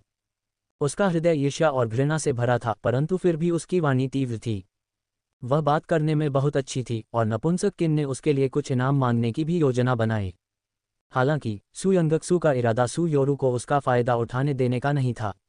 हिजड़े, मैंने ही महारानी को ठीक किया था, इसका उनसे क्या लेना देना है? नपुंसक किन दंग रह गया। यह मिस सू थी जिसने आपकी सिफारिश की थी। तार्किक रूप से कहें तो अनुशंसित व्यक्ति को पुरस्कृत किया जाना सामान्य बात थी। अगली बार आप उसे महारानी का इलाज क्यों नहीं करने देते? मैं नहीं आऊंगी। सू यंगक्सू का स्वर उदासीन था। नहीं नहीं नहीं, मिस्सू को नहीं पता कि बीमारियों का इलाज कैसे किया जाता है, इसलिए बेशक आपको आना होगा। जीनियस डॉक्टर चू, नाराज मत होइए, मैं मिस्सू का इनाम नहीं मांगूंगा। ये देखते हुए कि सू यंगक्सू सू योरू के प्रति कितनी शत्रुतापूर्ण थी, नपुंसक किन जल्दी से उन दोनों के बीच की लड़ाई से हट गया। तुम तो बस एक जादूगर हो, मुझे इनाम क्यों नहीं मिल सकता? सू योरू ने गुस्से में अपने पैर पटक दिए। अगर उसे इनाम मिला तो वह वापस जाकर लंबे समय तक इतरा सकती है, लेकिन इस फुहरपन ने वास्तव में उसकी योजनाओं को बर्बाद कर दिया। अगर एक जादूगर कंसोर्ट जियांग को ठीक कर सकता है तो क्या आप कर सकते हैं? अगर आप कर सकते हैं तो आगे बढ़ें। सू यंगक्सू ने अपनी आंखें घुमाईं। सू योरू उसे नुकसान पहुंचाना चाहती थी। उसने उस व्यक्ति को ठीक किया और सू योरू को इनाम भी चाहिए था। सपने देखते रहो जीनियस डॉक्टर चू, क्या कुछ और है? पत्नी जियांग की चिंतित आवाज गूंजी। सू यंगक्सू के पास कुछ ऐसा था जिसके बारे में वह अभी भी स्पष्ट नहीं थी, इसलिए उसने कहा, महाराज, क्या मैं जान सकती हूँ कि मिस्सू का आपके साथ किस तरह का रिश्ता है? कंसोर्ट जियांग की आवाज में संदेह का भाव था। मिस्सू? कौन सी मिस्सू? सू योरू चौंक गई और जल्दी से एक रुमाल निकाला। सू योरू चौंक गई और जल्दी से एक रुमाल निकाला। महाराज, पिछले साल वसंत भोज के दौरान आपका रुमाल गिर गया था, इसलिए मैंने उसे आपके लिए उठा लिया। आपने मेरे शुद्ध हृदय की प्रशंसा की और आपने मुझे रुमाल उपहार में दिया। मैं हमेशा महामहिम के स्वास्थ्य के बारे में सोचती रही हूँ। जब मैंने सुना कि प्रतिभाशाली डॉक्टर की चिकित्सा कौशल शानदार है तो मैंने तुरंत महामहिम को प्रतिभाशाली डॉक्टर की सिफारिश की। सू योरू ने पूरी कहानी सुना दी और घुमा फिराकर इसका श्रेय भी ले लिया। उसने सोचा कि पत्नी जियांग उसे भारी इनाम देगी, लेकिन उसने यह उम्मीद नहीं की थी कि पत्नी जियांग कहेगी, वसंत भोज। मैंने कभी कोई रुमाल नहीं गिराया, मैंने केवल एक रुमाल फेंका जो मुझे पसंद नहीं आया। पफ, हा हा हा, तो आपकी चमड़ी मोटी है जो महारानी से चिपके रहने की कोशिश कर रहे हैं। महल की दासियों और यमदूतों की हंसी हॉल से आ रही थी। सू योरू को अचानक शर्मिंदगी महसूस हुई, मानो उसका चेहरा जल रहा हो। सू यंगक्सू ने धीरे से मजाक किया, ऐसा लगता है कि मिस सू उन चीज़ों को उठाने में माहिर है जिन्हें दूसरे लोग फेंक देते हैं। मैं, भले ही वह रुमाल उठाना हो जिसे महारानी ने फेंक दिया था, यह मेरा सम्मान है। सू योरू को अपमानित महसूस हुआ, लेकिन वह अभी भी कंसोर्ट जियांग को खुश करना चाहती थी। वह जानती थी कि एक बार पत्नी जियांग ठीक हो गई तो वह निश्चित रूप से 6 महलों में सबसे पसंदीदा होगी। कंसोर्ट जियांग ने इस चापलूसी को दिल पर नहीं लिया। उसे सू योरू के बारे में ज्यादा कुछ पता नहीं था और उसने बस सोचा कि उसे रुमाल पसंद आया, इसलिए उसने अपना हाथ हिलाया और कहा, जाओ और मेरे कुछ रुमाल ले आओ और उन्हें मिस सू को दे दो। सू योरू दंग रह गई। उसे रुमाल दे रहे हैं, बस इतना ही था। उसे न तो सोना, न चांदी, न ही आभूषण दिए गए, बल्कि उसे केवल बेकार के रुमालों का एक गुच्छा दिया गया। सू यंगक्सू ने देखा कि सू योरू अचंभित थी और उससे याद दिलाया, मिस सू, आप जल्दी से महारानी के रुमाल स्वीकार क्यों नहीं कर रही हैं? यह आपका सबसे बड़ा सम्मान है। जिस सम्मान का उसने उल्लेख किया था वह उबलते पानी के बर्तन के समान था, जिससे उसे बहुत चोट पहुंची। सू योरू को यह सब सहना पड़ा ताकि वह कंसोर्ट जियांग के महल में अपनी प्रतिष्ठा न खो दे। युनवेई पैलेस से बाहर निकलने के बाद उसने सू यंगक्सू की पीठ को बुरी नज़र से देखा। तुम्हारी हिम्मत कैसे हुई मुझे चिढ़ाने की? मैं तुम्हें माफ़ नहीं करूंगी। वह तुरंत महारानी के महल की ओर चल दी। जब सू यंगक्सू महल के गेट पर पहुंची तो पहले से ही अंधेरा था। महल का गेट अभी बंद नहीं हुआ था, लेकिन ये पहले से ही बंद था। गार्ड ने उससे कहा कि वह महल छोड़ने के समय के बाद वहां से नहीं जा सकती। सू यंगक्सू ने भौहें सिकोड़ी। क्या वह उसे जाने नहीं दे रहा था? दिव्य डॉक्टर चू, महारानी ने आपको आमंत्रित किया है। उसके पीछे से एक हिजड़े की तीखी आवाज़ सुनाई दी और सू यंगक्सू को आभास हो गया कि कुछ गड़बड़ है। अभी अभी सू योरू उसके साथ बाहर नहीं आई थी और अब महारानी ने उसे ढूंढने के लिए किसी को भेजा था। सु यंगक्सुए ने मन ही मन सोचा कि उसने सु योरू के साहस को कम करके आंका था। महारानी का फैंगजाओ महल आलीशान और भव्य था। इसका हर हिस्सा महारानी की असाधारण स्थिति को दर्शाता था। मुख्य हॉल में सु योरू वीआईपी सीट पर बैठी थी। उसने सु यंगक्सुए की ओर अपनी ठोड़ी उठाई और गर्व से अपनी ताकत का प्रदर्शन किया। सु यंगक्सु धीरे से घुटनों के बल बैठी। नमस्कार महारानी। महारानी ने कुछ नहीं कहा, लेकिन उनके चेहरे पर दबाव था जो गुस्से का नहीं था। हवा में हल्का दबाव था जो उनकी नाराजगी को दर्शाता था। जब सु यंगक्सु अपने पैरों के सुन्न हो जाने तक घुटनों के बल बैठी रही तो महारानी ने ठंडे स्वर में कहा, एक आम आदमी मुझसे मिलते समय वास्तव में अपना असली रूप नहीं दिखाता। तुम बहुत निर्लज हो। धृष्ट शब्द में गहरा क्रोध छिपा था। सु यंगक्सु ने थोड़ा सिर हिलाया। हालांकि मैं एक आम नागरिक हूं, लेकिन महान चेंग राजवंश में ऐसा कोई कानून नहीं है जो कहता हो कि महारानी से मिलते समय किसी को अपना असली रूप दिखाना चाहिए। बेशर्म। महारानी को कई वर्षों तक लाड़ प्यार दिया गया था, लेकिन कभी किसी ने इस तरह उनका विरोध करने की हिम्मत नहीं की थी। सु योरू मुस्कुराए और जल्दी से उसे सांत्वना देने के लिए घुटनों के बल बैठ गई। महाराज, अपने अनमोल शरीर का ख्याल रखें। इस कृतघ्न मार्शल आर्ट जादूगर पर गुस्सा न करें। अभी अभी उसने कंसोर जियांग का इलाज किया और उसे कई पहलुओं में अपमानित किया। उसने व्यक्तिगत रूप से दवा बनाई और उसे खिलाया। जो लोग बेहतर नहीं जानते वे सोचेंगे कि वह सोचती है कि महल के लोग कंसोर जियांग को नुकसान पहुंचाएंगे। महाराज, महल में सभी लोग आपके द्वारा प्रबंधित हैं। क्या उसकी हरकतों से लोगों को आप पर शक नहीं होगा? उसके शब्दों ने सु यंगक्सु को नरक के द्वार पर धकेल दिया था। महारानी पहले से ही कंसोर जियांग को ठीक करने की उसकी क्षमता से असंतुष्ट थी। अब जब सु योरू ने उसे उकसाया था तो महारानी इस व्यक्ति को और भी अधिक मारना चाहती थी। मेरे आदेश को बुलाओ। ये व्यक्ति मेरे प्रति अपमानजनक था, उसे तुरंत मार डालो। महारानी ने बिना किसी हिचकिचाहट के निर्णायक रूप से कार्य किया। इंतजार। सु यंगक्सु ने अपना सिर उठाया और महारानी की ओर देखा। यदि महाराज मुझे मार देते हैं तो कोई भी कंसोर जियांग को ठीक नहीं कर पाएगा। क्या आप ही एकमात्र हैं जो चिकित्सा जानते हैं और हमारे महान चेंग राजवंश में लोगों को बचाने में सक्षम हैं? महारानी ने उसकी बातों को बिल्कुल भी दिल पर नहीं लिया। भले ही महाराज ऐसा सोचते हों, लेकिन मुझे आश्चर्य है कि सम्राट आपके शब्द सुनकर क्या सोचेंगे। सु यंगक्सु के शब्द महारानी के दिल में सुई चुभने जैसे थे। उसे याद आया कि उसके पिछले जन्म में सम्राट और महारानी के बीच संबंध अच्छे नहीं थे। महारानी का परिवार मजबूत और शक्तिशाली था। उसके 2 राजकुमार भी थे और महल और दरबार में उनका बहुत उच्च पद था। इसलिए उसने सम्राट की पसंदीदा पत्नी को बेवजह नुकसान पहुंचाया। सम्राट हमेशा उससे असंतुष्ट रहता था। पत्नी जियांग की विष हत्या भी उससे संबंधित थी।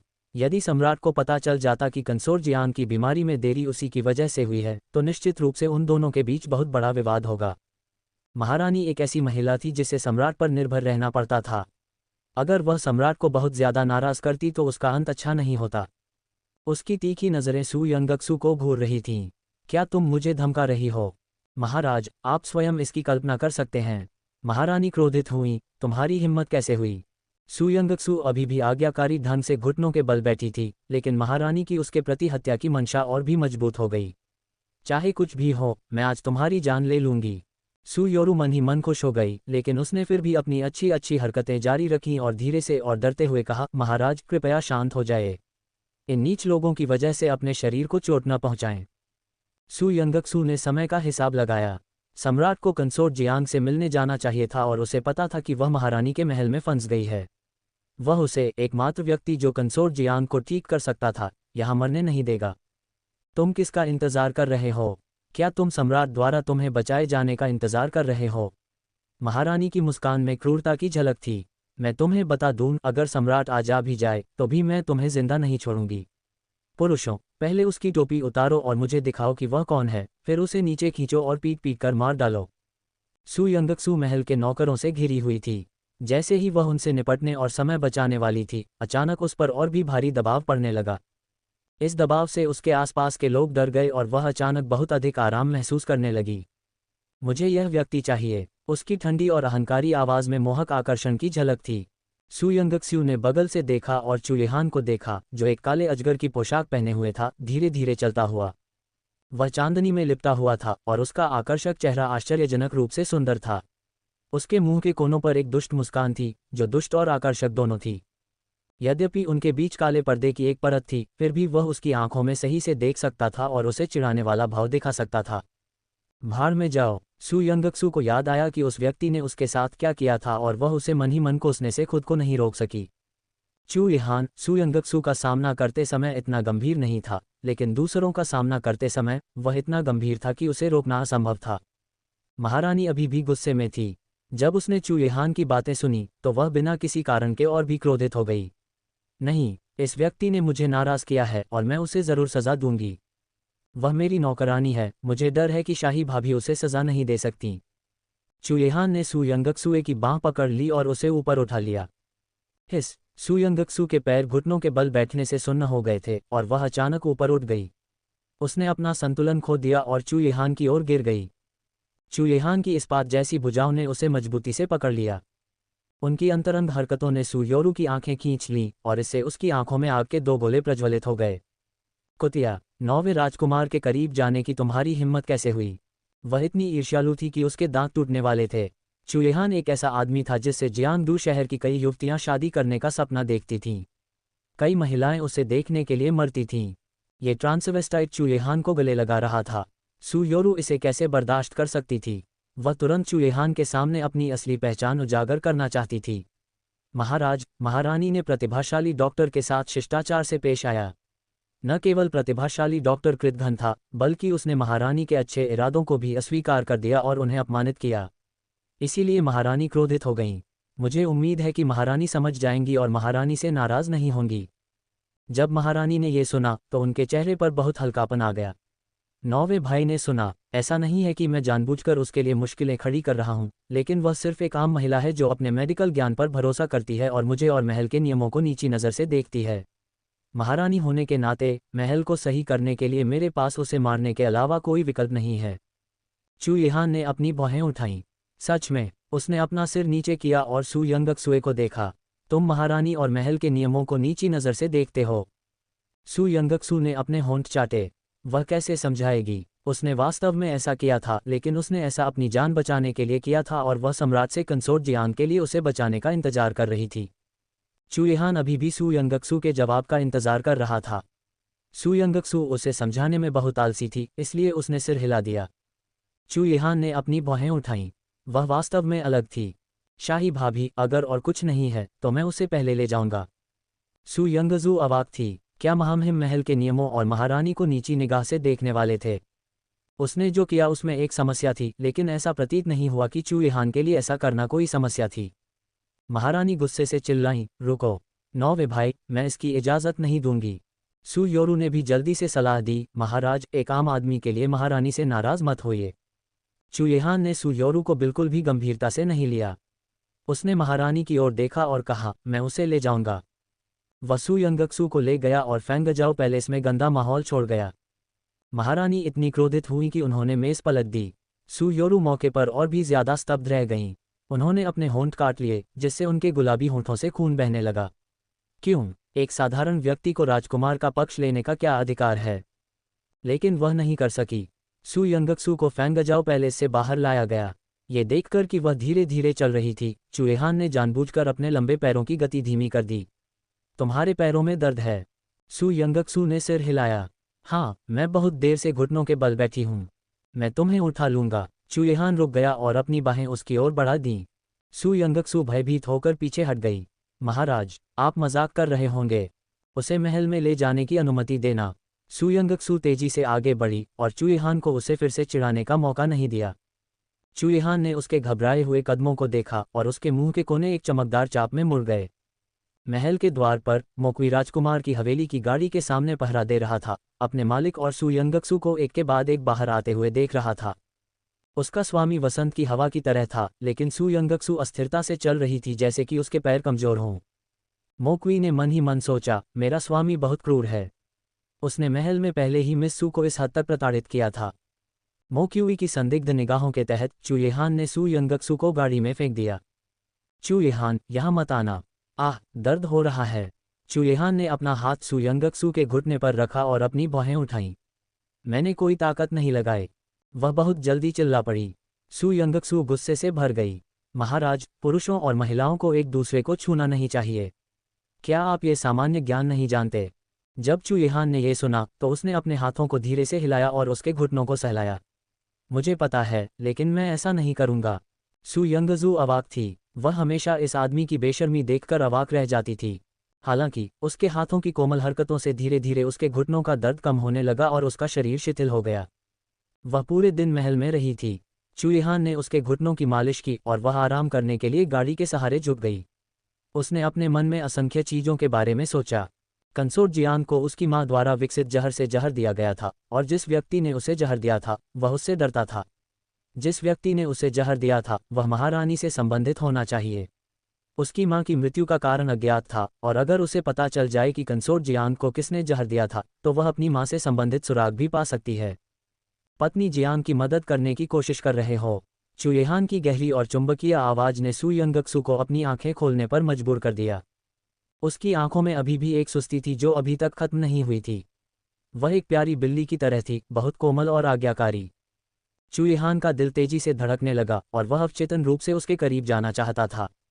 सु यंगक्सु ने जल्दी से उसे टाल दिया। उससे दूरी बनाए रखने के बाद वह सीधे बैठ गई और उसके सवाल का जवाब दिया, मैं बस उसे ठीक करना चाहती हूँ। हे, चुईहान ने व्यंग्य किया।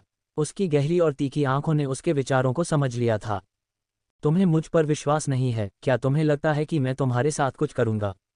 सु यंगक्सु ने भी उसकी नकल की और नाक भान सिकोड़ते हुए कहा, महाराज, मुझे आप पर भरोसा क्यों करना चाहिए? क्या आपके आचरण में ऐसी कोई चीज़ है जिस पर मैं भरोसा कर सकूं? मैंने ऐसा क्या किया है जो आपके भरोसे के लायक नहीं है? जब मैंने मार्क्विस के मनों में जिनसेंग भेजा तो मैंने आपकी मदद नहीं की। जब मैंने अपनी बीमारी का इलाज करने के लिए आपको अपने मनों में आमंत्रित किया तो क्या इससे आप प्रसिद्ध नहीं हो गए? मैंने आज आपको बचा लिया, लेकिन क्या मैंने आपको सुरक्षित और स्वस्थ नहीं छोड़ा?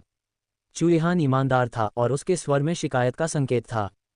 ऐसा लग रहा था जैसे सु यंगक्सुए ने उसे निराश कर दिया हो। सु यंगक्सु को शुरू में लगा कि उसके द्वारा उसका फायदा उठाया गया है और वह उससे नफरत करती थी, लेकिन अब उसे ऐसा क्यों लगा कि वह गलत थी? ऐसा लग रहा था कि चुईहान ने जो कहा वह सच था। वह हमेशा से उसकी मदद करता रहा था। खांसी खांसी। सु यंगक्सु ने मुड़कर चुईहान का सामना किया। उसने अपना सिर नीचे किया और गंभीरता से उसका शुक्रिया अदा किया। आपकी मदद के लिए शुक्रिया महाराज। मैं बहुत आभारी हूँ। हालांकि आज कंसोर्ट जियान के साथ वैसा ही व्यवहार किया जा रहा है जैसा महाराज ने कहा था। यह मुश्किल समय है, इसलिए आपको फंसाना बेहतर नहीं है। मैं निडर हूँ। चुईहान के सुंदर चेहरे पर एक सहज भाव था। सु यंगक्सु को लगा कि उसका दिल गर्म हो गया है। यह आदमी कुलीन और दबंग था। उसके सामने विरोध करने की शक्ति उसके पास नहीं थी। हालांकि उसने जो कुछ भी किया उससे वह उस पर भरोसा करने लगी और उसे बताने लगी कि वह क्या करना चाहती है। मैं उस हत्यारे को ढूंढना चाहता हूं जिसने कंसोर्ट जियान को जहर दिया था, क्योंकि जिस जहर से कंसोर्ट जियान को जहर दिया गया था वह मेरी मां से संबंधित है। वह अचानक ही ये शब्द बोल उठी। चुईहान की भौहें थोड़ी सी सिकुड़ गईं। ठीक है, बिना किसी चिंता के करो, मैं तुम्हारी रक्षा करूंगा। सु यंगक्सुए दंग रह गई। महाराज, मेरे यहाँ होने के बावजूद तुम्हें अभी भी सहज महसूस नहीं हो रहा है? चुईहान ने अपनी भौहें उठाईं।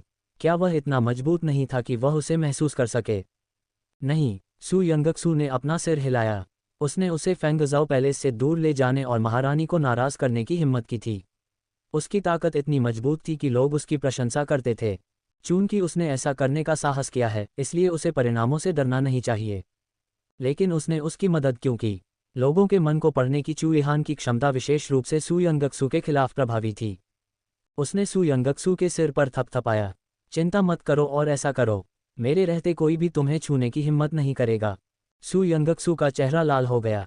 उसने जल्दी से अपना हुड फिर से पहना और असहजता से कहा, धन्यवाद महाराज।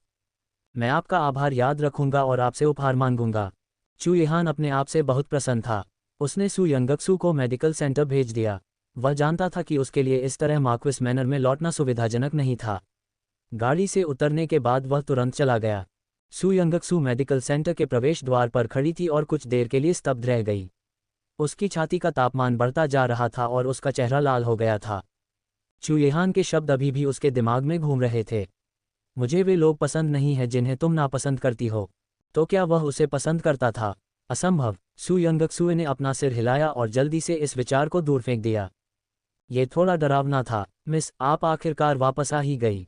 क्या आप ठीक हैं? मैनेजर क्यू अभी भी सेंटर में इंतजार कर रहा था। जब उसने सु यंगक्सु का लाल चेहरा देखा तो उसने तुरंत चिंता जताई। सु यंगक्सु ने अपना सिर हिलाया।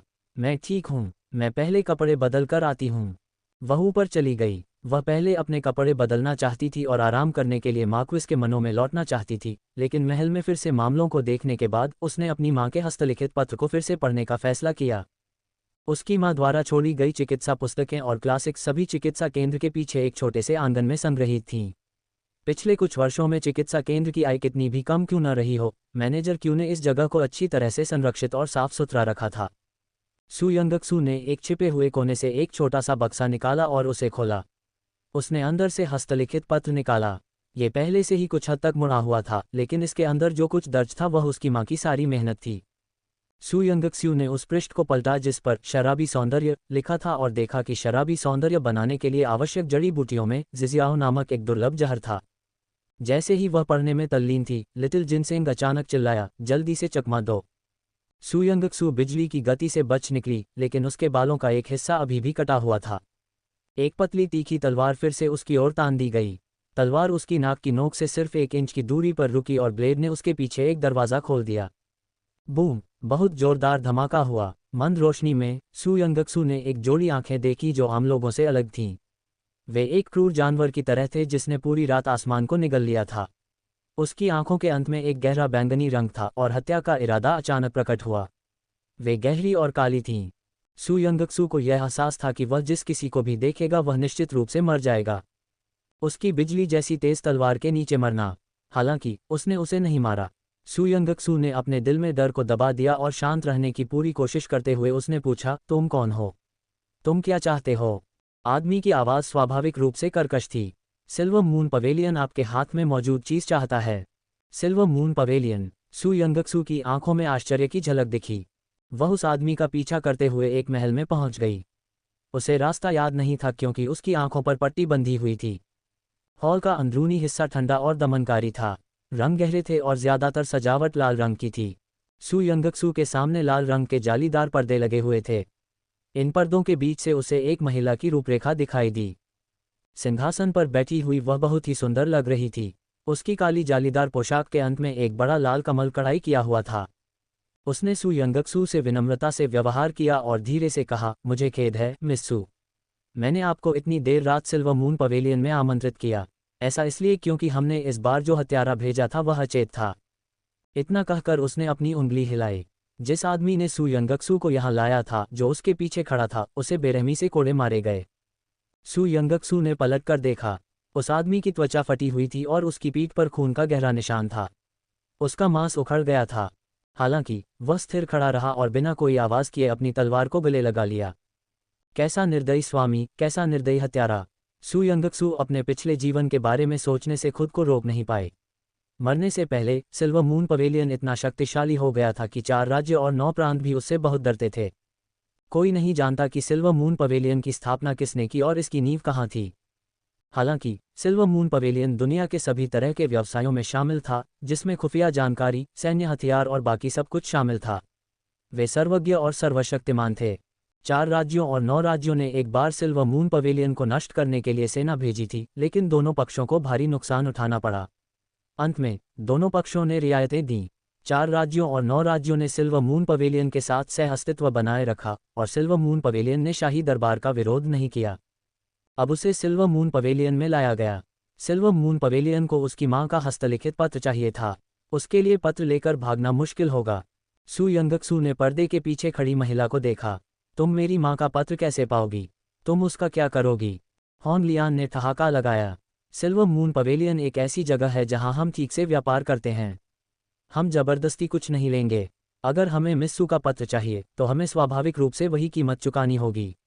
जहां तक इसके उपयोग की बात है, ये हमारे लेन देन के दायरे में नहीं है, इसलिए आपको बताना असुविधाजनक है। सू यंगक्सू ने अपनी आंखें थोड़ी सिकोड़ लीं। सिल्वर मून पवेलियन में नियम वाकई सख्त हैं। हॉन लियान के लाल होंठ थोड़े मुड़े हुए थे। बेशक, उदाहरण के लिए सिल्वर मून पवेलियन का नंबर 1 हत्यारा। सिल्वर मून पवेलियन में उसका पहले से ही असाधारण दर्जा है। हालांकि अगर वह अपना काम ठीक से नहीं करता है तो उसे अभी भी सजा मिलेगी। सू यंगक्सू ने पीछे मुड़कर उस आदमी को देखा। जब वह हमला करता था तो उसकी गति बिजली की तरह होती थी। कभी कभी वह अदृश्य व्यक्ति की तरह किनारे पर खड़ा रहता था। यहाँ तक कि उसकी सांस भी नहीं सुनी जा सकती थी। हालांकि सू यंगक्सू सोच सकती थी कि अगर वह उसे मारना चाहता है तो वह 3 सेकंड से अधिक संघर्ष नहीं कर पाएगी। इसलिए उसने अपना ध्यान वापस होंग लियान के साथ सौदे पर केंद्रित कर लिया। आपको पता होना चाहिए कि मेरे पास एक मेडिकल सेंटर और एक अनाज और तेल की दुकान है। मैं हर दिन बहुत सारा पैसा कमाती हूँ, इसलिए मुझे फिलहाल पैसे की कमी नहीं होगी। मिस सू, अगर मैं आपको ऐसी दौलत दूं जिसकी तुलना मार्क्विस मैनर भी नहीं कर सकता तो क्या होगा? क्या आप इस पर विचार करने को तैयार हैं? हांग लियान ने मुस्कुराते हुए पूछा। सू यंगक्सू ने भी अपने होंठ सिकोड़े। उसने पत्र पकड़ा और मंद मंद मुस्कुराए। मुझे उम्मीद नहीं थी कि मेरी माँ का पत्र मार्क्विस मैनर से ज़्यादा मूल्यवान होगा। लेकिन क्या आपके पास व्यापार करने का कोई और तरीका है? मेरी माँ के इतने कीमती पत्र के लिए पैसे का आदान प्रदान करना अफसोस की बात है। हा, मिस सू, आप वास्तव में स्मार्ट हैं। होंग लियान ने स्पष्ट रूप से उम्मीद नहीं की थी कि सू यंगक्सू में इतना बड़ा बदलाव आएगा। अपने खुफिया रिकॉर्ड में सू यंगक्सू अचानक एक मूर्ख से बुद्धिमान, साहसी और निर्णायक बन गई थी। हालांकि उसकी वर्तमान उपस्थिति, साथ ही सिल्वर मून पवेलियन में उसका शांत और शांत व्यवहार कुछ ऐसा नहीं था जो एक 16 वर्षीय लड़की का होना चाहिए। सू यंगक्सू ने उससे बात करने में कोई समय बर्बाद नहीं किया। बस मुझे बताओ, क्या तुम अदला बदली करने जा रही हो या नहीं? लगता है मिस सू को किसी चीज़ से लगाव हो गया है। आप सिल्वर मून पवेलियन के साथ क्या आदान प्रदान करना चाहते हैं? खुफिया जानकारी, औषधीय जड़ी बूटियां, शाही उपपत्नी का पद या अपनी बहन की जान? सू यंगक्सू ने अपना सिर हिलाया। इनमें से कोई नहीं। वह पलटी और अपनी पतली उंगलियों से उस आदमी की ओर इशारा किया जिसकी सांसें सुनाई नहीं दे रही थीं। मैं उसे चाहती हूँ। आदमी ने उसकी ओर देखा और तुरंत अपनी अदृश्य अवस्था में लौट गया। होंग लियान ने हंसते हुए कहा, मिस सू, आपकी आंखें बहुत तेज हैं। वह वास्तव में हमारे सिल्वर मून पवेलियन में शीर्ष 10 सबसे मूल्यवान व्यापारिक वस्तुओं में से एक है। चूंकि यह एक व्यापारिक वस्तु है, इसलिए इसका व्यापार किया जा सकता है। सिल्वर मून पवेलियन को भी नियमों का पालन करना चाहिए। जब तक आप उसे मुझे दे देते हैं, मैं अपनी माँ के पत्र का व्यापार आपके साथ करूंगा। सू यंगक्सुए की नज़रें उस आदमी पर टिकी थीं। वह उस आदमी का ध्यान अपनी ओर आकर्षित तो नहीं कर सकी, लेकिन उसे उस आदमी के खून में कुछ असामान्य गंध आ रही थी। छोटे जिनसेंग ने उसे याद दिलाया, ये व्यक्ति लंबे समय तक जीवित नहीं रहेगा। यदि आप उसके साथ आदान प्रदान करते हैं तो आप हार जाएंगे। सू यंगक्सू ने अपने होठों को सिकुड़ते हुए कहा, क्या मैं उसे ठीक नहीं कर सकती? छोटे जिनसेंग को बहुत संदेह हुआ। क्या तुम ये कर सकते हो? अगर मैं यह नहीं कर सकता तो आप कर सकते हैं। छोटा जिनसेंग अवाक रह गया। यह शापित साथी होंग लियान सू यंगक्सू के साथ व्यापार करने के लिए तैयार नहीं थी, लेकिन जब उसने सिल्वर मून पवेलियन से इस पत्र के खरीदार की पहचान के बारे में सोचा तो उसने आह भरी। आह, ठीक है, अब से ये व्यक्ति मिस सू का है। उसका नाम क्या है? सू यंगक्सू ने पूछा। होंग लियान ने जवाब दिया, चूंकि वह अब सिल्वर मून पवेलियन का सदस्य नहीं है, इसलिए वह सिल्वर मून पवेलियन के नाम का इस्तेमाल नहीं कर सकता। वह मिस सू का व्यक्ति है। आप उसे जो भी नाम देना चाहें दे सकते हैं। सू यंगक्सू उसके करीब गई और उसका हाथ पकड़ लिया। उसने उत्सुकता से पूछा, तुम क्या कहलाना चाहते हो? आदमी ने कोई हरकत नहीं की और लकड़ी के टुकड़े की तरह थूक दिया। कुछ नहीं। सू यंगक्सू ने पहले ही उसकी नब्ज महसूस कर ली थी। उसकी मार्शल आर्ट बहुत मजबूत थी, लेकिन उसे जहर दिया गया था और वह ज़्यादा दिन तक जीवित नहीं रह पाएगा। उसने एक गोली निकाली और उसके मुंह में ठूंस दी। अब से तुम्हें जी वेई कहा जाएगा। तुम्हारी आंखें बहुत सुंदर हैं। सू यंगक्सू के ऐसा कहने के बाद उस आदमी ने प्रतिक्रिया व्यक्त की। उसकी आंखों में उदासी एक रोशनी की किरण में बदल गई। जी वेई, तुम्हें ये पसंद नहीं? जी वेई ने अपना सिर हिलाया, नहीं। सू यंगक्सुए ने उसे दवा खिलाई, लेकिन उसने नहीं पूछा और बस आज्ञाकारी ढंग से उसे खा लिया। सू यंगक्सू ने उसे टोका, क्या तुम्हें डर नहीं लगता कि यह जहर है? गुरुजी, मेरा जीवन आपका है। जी वेई के शब्द संक्षिप्त और व्यापक थे। उसने एक शब्द भी नहीं कहा, लेकिन उसकी निगाहों ने सू यंगक्सू को और भी अधिक आश्वस्त कर दिया कि वह निश्चित रूप से उसके प्रति वफादार रहने के लिए अपने जीवन का उपयोग करेगा। जी वेई, चूंकि तुम मुझे गुरु कहते हो, इसलिए तुम्हें मेरी बात माननी ही होगी, चाहे मैं कुछ भी कहूँ। मैं तुम्हें जो भी आदेश दूं, तुम्हें वही करना होगा। सू यंगक्सू ने गंभीरता से उसके कंधे पर थपथपाया। जी वेई ने अपनी आंखें खोलीं और उसकी आंखों के अंत में बैंगनी रंग रक्त पिपासा से भरा हुआ था।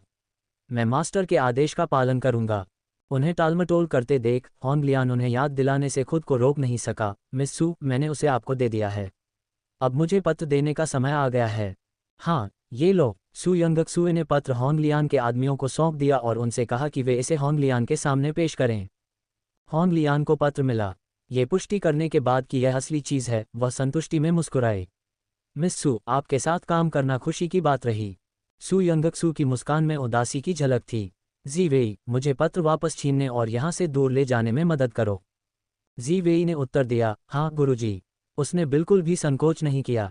वह बिजली की तरह तेजी से आगे बढ़ा और होंग लियान के हाथ से पत्र छीन लिया। वह जल्दी से सू यंगक्सू के पास लौटा और उसकी कमर को गले लगाया, उसे सिल्वर मून मंडप से बाहर ले आया।